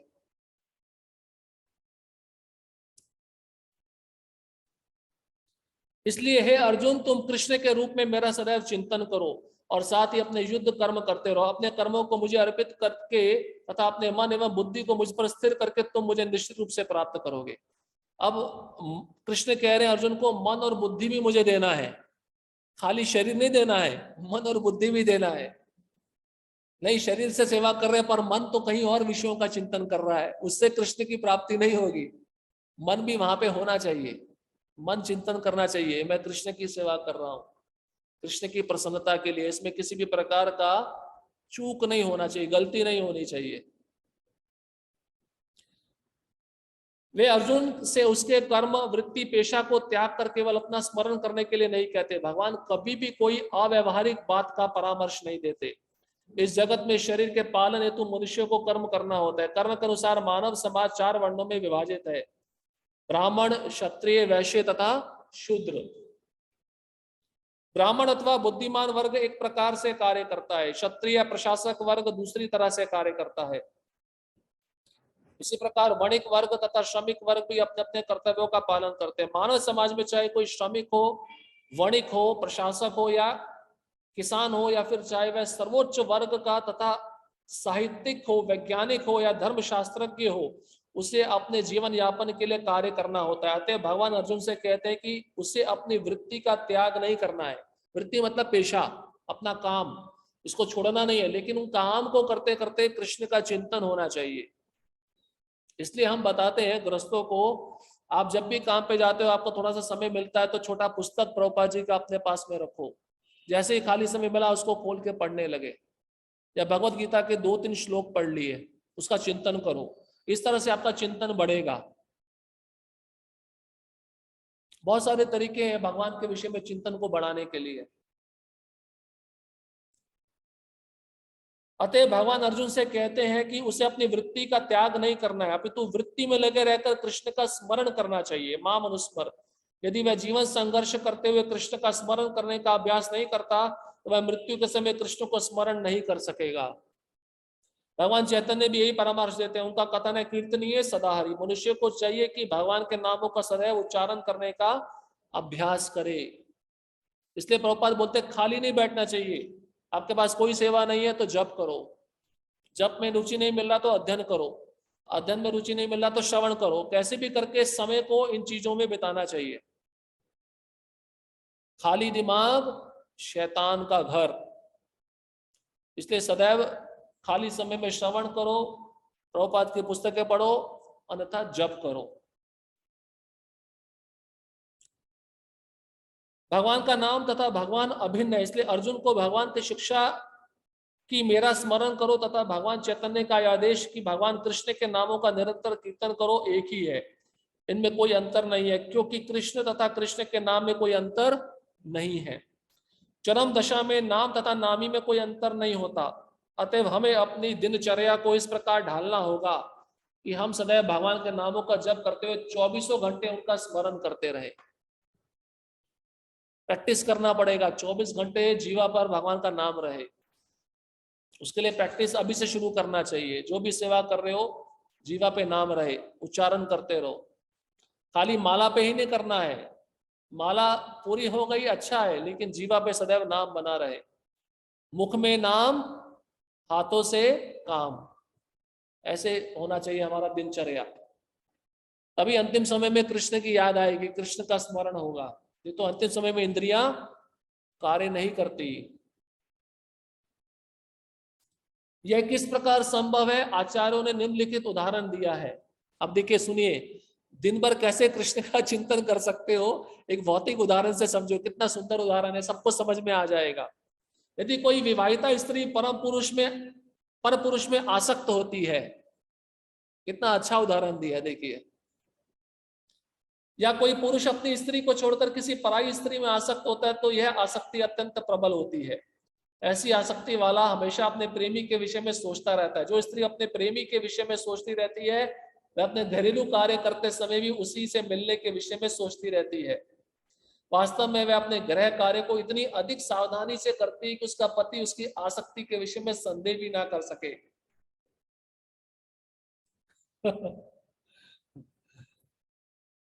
ये जो आसक्ति होती है ना, शादीशुदा विवाहित संबंध को छोड़कर अन्य संबंध जब हम बनाते हैं उसमें ज्यादा आसक्ति होती है, वो तीव्र आसक्ति होती है, और व्यक्ति उसका ज्यादा गहन चिंतन करता है। और यहाँ पे बताया, स्त्री इतनी चालाक होती है कि अपने घर का काम इतनी अच्छी से करेगी कि पति को पता ना चले कि मैं अपनी प्रेमी का चिंतन कर रही हूँ।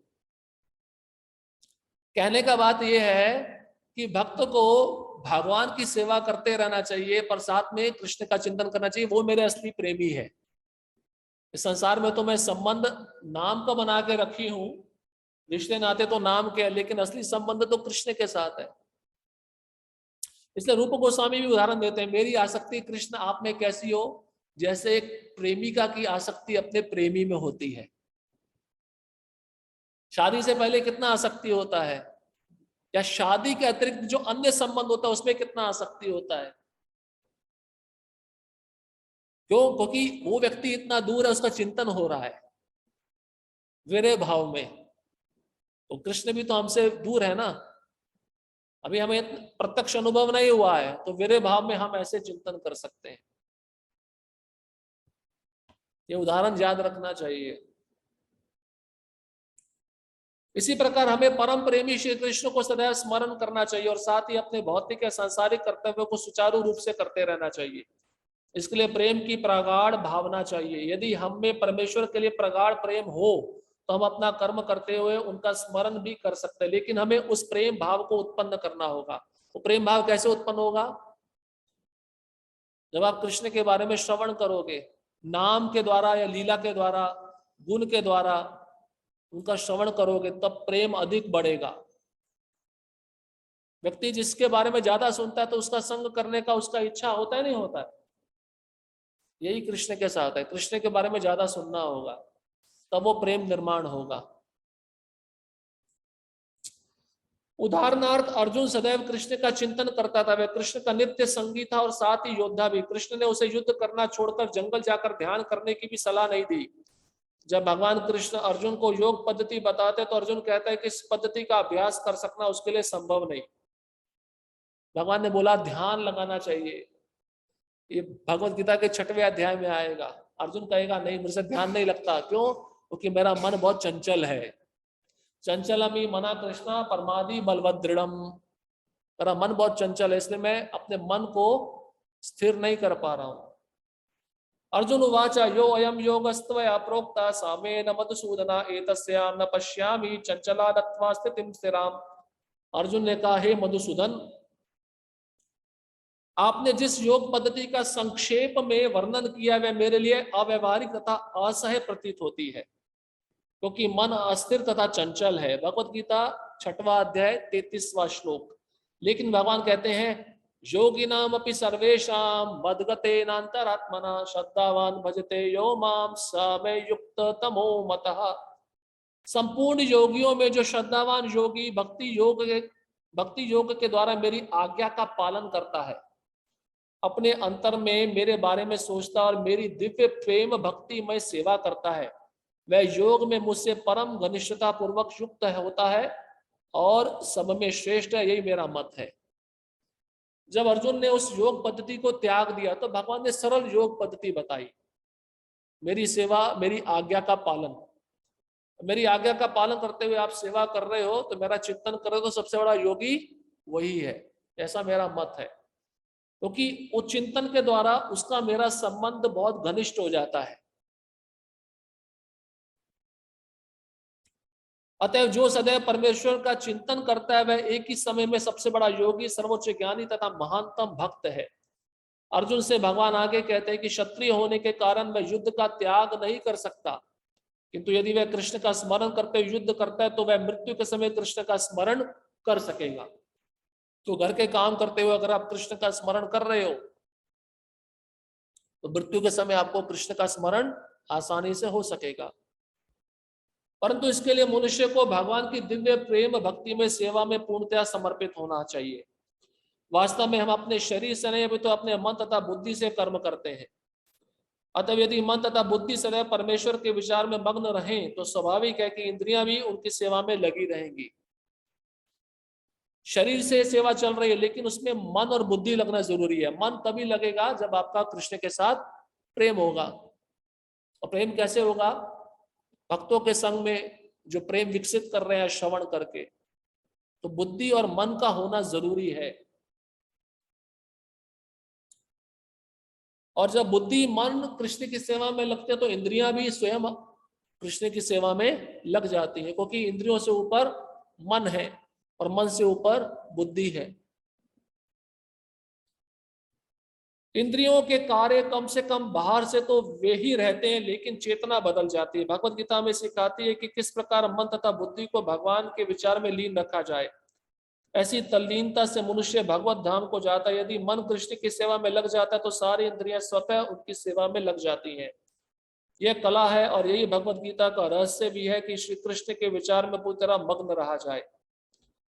आधुनिक मनुष्य ने चंद्रमा तक पहुंचने के लिए कठोर संघर्ष किया, लेकिन उसने अपने आध्यात्मिक उत्थान के लिए कठिन प्रयास नहीं किया। यदि किसी के जीवन के 50 वर्ष और बाकी है तो उसे चाहिए कि उस थोड़े से समय को भगवान का स्मरण करने के अभ्यास में लगाए। यह अभ्यास भक्ति योग है। श्रवणम कीर्तनम विष्णु स्मरणम पाद सेवनम अर्चनम वंदनम दास्यम सख्यम आत्मा निवेदनम। ये भगवान को याद रखने की 9 विधियां हैं। भगवान के बारे में सुनना, उनका स्मरण करना, उनका कीर्तन करना, उनके धाम की परिक्रमा करना, सख्य भाव में उनका सेवा करना, दास भाव में उनकी आज्ञा का पालन करना, और अंत में अपना सब कुछ कृष्ण को समर्पित कर देना। ये भक्ति योग की सरल विधि है जिससे हम भगवान को प्राप्त कर सकते हैं। अब प्रभुपाद जी कहते हैं 9 विधियों में श्रवण सबसे आसान है और सबसे बलवान श्रवण इंद्रियां है।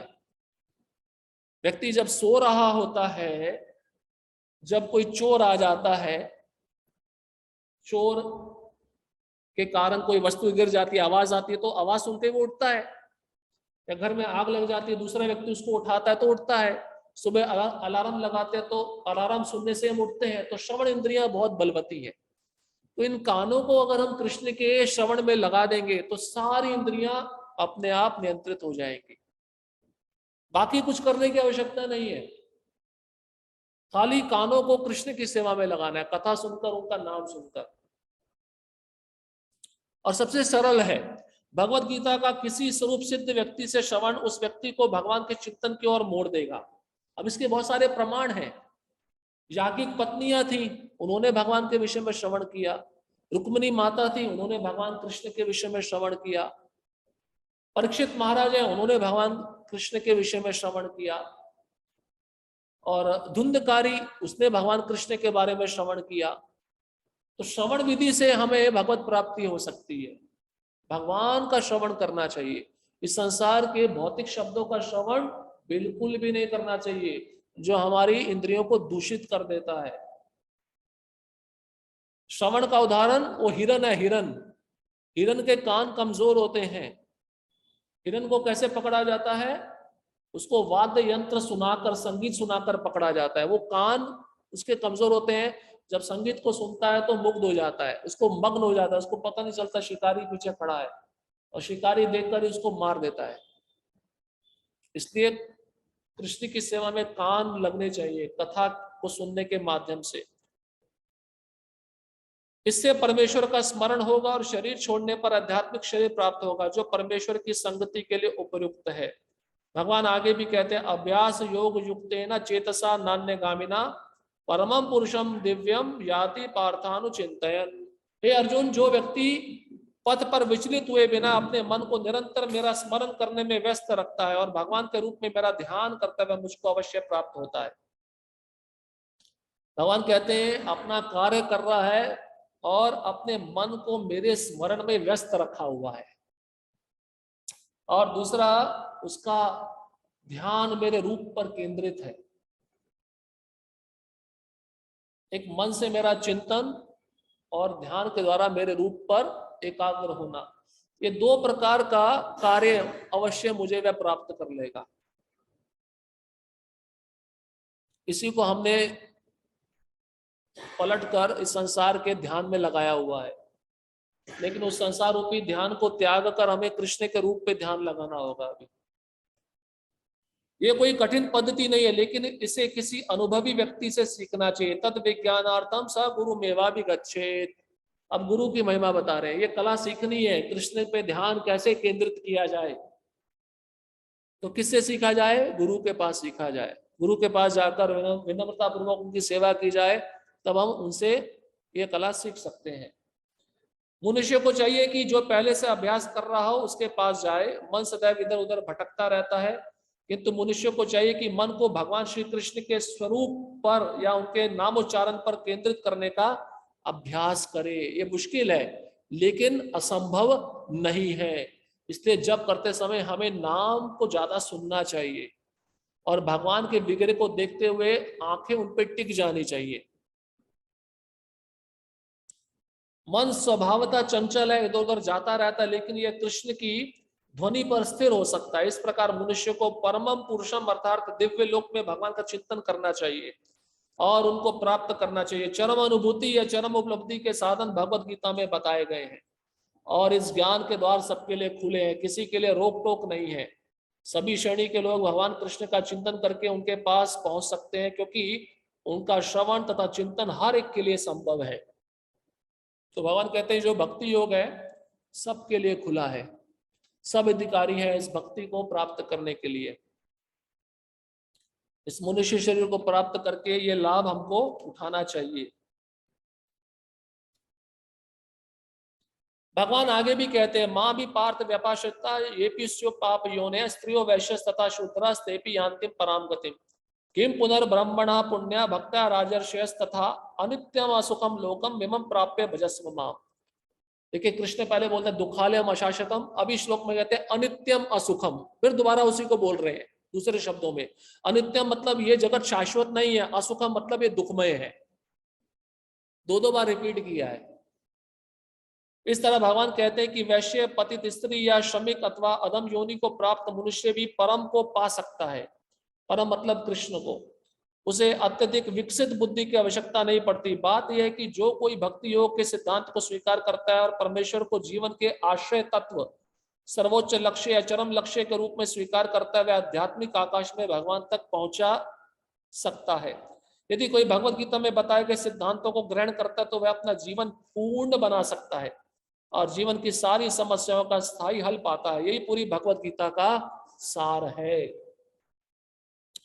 तो हमारी सारी समस्याओं का हल किसमें है? भगवत गीता में। और हमारी समस्याओं का मूल कारण कौन है? ये मन। इस मन को अगर कृष्ण की सेवा में लगा दिया, कृष्ण के चिंतन में लगा दिया, तो हमारी सारी समस्याएं हल हो जाएंगी। सारांश यह है कि भगवत गीता दिव्य साहित्य जिसको ध्यान पूर्वक पढ़ना चाहिए। गीता शास्त्र मिदम पुण्यम या पठेत प्रयता पुमान। यदि कोई भगवत गीता के उपदेशों का पालन करे तो वह जीवन के दुखों तथा कष्टों से मुक्त हो सकता है। भय शोकादि वर्जिता, वह इस जीवन में सारे भय से मुक्त हो जाएगा और उसका अगला जीवन आध्यात्मिक होगा।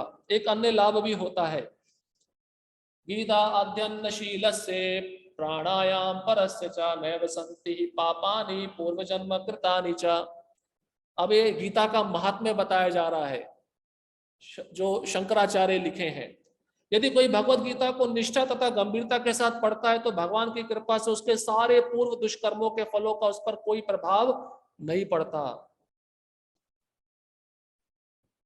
भगवान भगवत गीता के 18वें अध्याय के 66वें श्लोक में अंतिम अंश में जोर देकर कहते हैं सर्वधर्मान परित्यज्य मामेकम शरणं व्रज अहम त्वाम सर्व पापेभ्यो मोक्षयिष्यामि मा शुचा।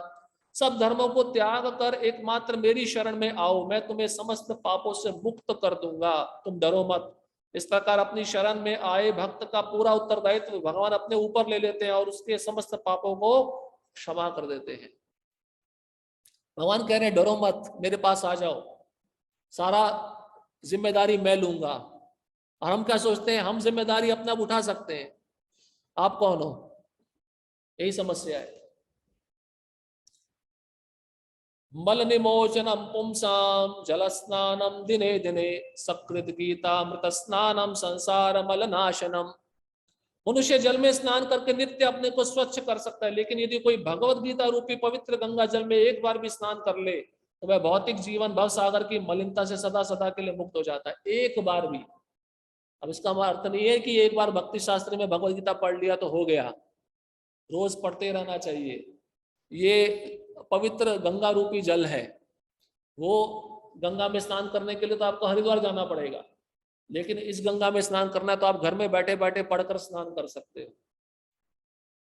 और ये स्नान करने से क्या होगा? हमारा भौतिक जीवन का जो कलमश है उससे हम मुक्त हो जाएंगे। गीता सुगीता कर्तव्या कि मन ने शास्त्र विस्तरे या स्वयं पद्मनाभस्य मुक्पद्वान स्मृता। चूंकि भगवत गीता भगवान के मुख से निकली आते हुए किसी अन्य वैदिक साहित्य को पढ़ने की आवश्यकता नहीं रहती।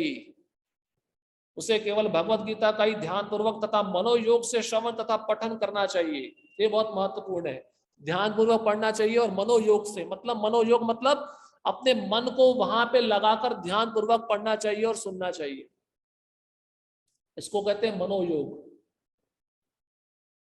वर्तमान युग में लोग सांसारिक कार्यों में इतने व्यस्त हैं कि उनके लिए समस्त वैदिक साहित्य का अध्ययन कर पाना संभव नहीं है, परंतु इसकी आवश्यकता भी नहीं है। केवल एक पुस्तक भगवत गीता ही पर्याप्त है, क्योंकि ये समस्त वैदिक ग्रंथों का सार और इसका प्रवचन भगवान ने किया है। तो सारे शास्त्र कौन पढ़ेगा? इतना समय किसके पास है? तो एक ही शास्त्र है भगवत गीता, उसको पढ़ना चाहिए, सारे वैदिक ग्रंथों का सार है। जैसा कि कहा गया, भारतामृत सर्वस्वम विष्णु वक्त्राद्विनिस्मृतम गीता गंगोदकम पित्वा पुनर्जन्म न विद्यते। जो गंगा जल पीता है वह मुक्ति प्राप्त करता है, अतः उसके लिए क्या कहा जाए जो भगवत गीता का अमृत पान करता हो। भगवत गीता महाभारत का अमृत है और इसे भगवान कृष्ण ने स्वयं सुनाया है। भगवत गीता भगवान के मुख से निकली है और गंगा भगवान के चरण कमलों से निकली है। निस्संदेह भगवान के मुख तथा चरणों में कोई अंतर नहीं है, लेकिन निष्पक्ष अध्ययन से हम पाएंगे कि भगवत गीता गंगा जल की अपेक्षा अधिक महत्वपूर्ण है। इसलिए भगवत गीता को सदैव अपने पास रखना चाहिए। सर्वोपनिषदो गावो दुग्धा गोपाल नंदना पार्थो वत्स सुधीर भोक्ता दुग्धम गीतामृतम महत्। यह गीतोपनिषद भगवत गीता जो समस्त उपनिषदों का सार है, गाय के तुल्य है। तो भगवत गीता किसके समान है? गाय। और ग्वाल बाल के रूप में विख्यात भगवान कृष्ण इस गाय को दुह रहे हैं। कृष्ण कौन है? ग्वाल बाल। अर्जुन बछड़े के समान है और सारे विद्वान तथा शुद्ध भक्त भगवत गीता के अमृत में दूध का पान करने वाले हैं। कितनी सुंदर उपमा दी है। भगवान ग्वाल बाल के रूप में इस गीता को दोह रहे हैं, अर्जुन बछड़े के समान है और जितने भी विद्वान मुनि शुद्ध भक्त हैं वो इस दूध को पी रहे हैं।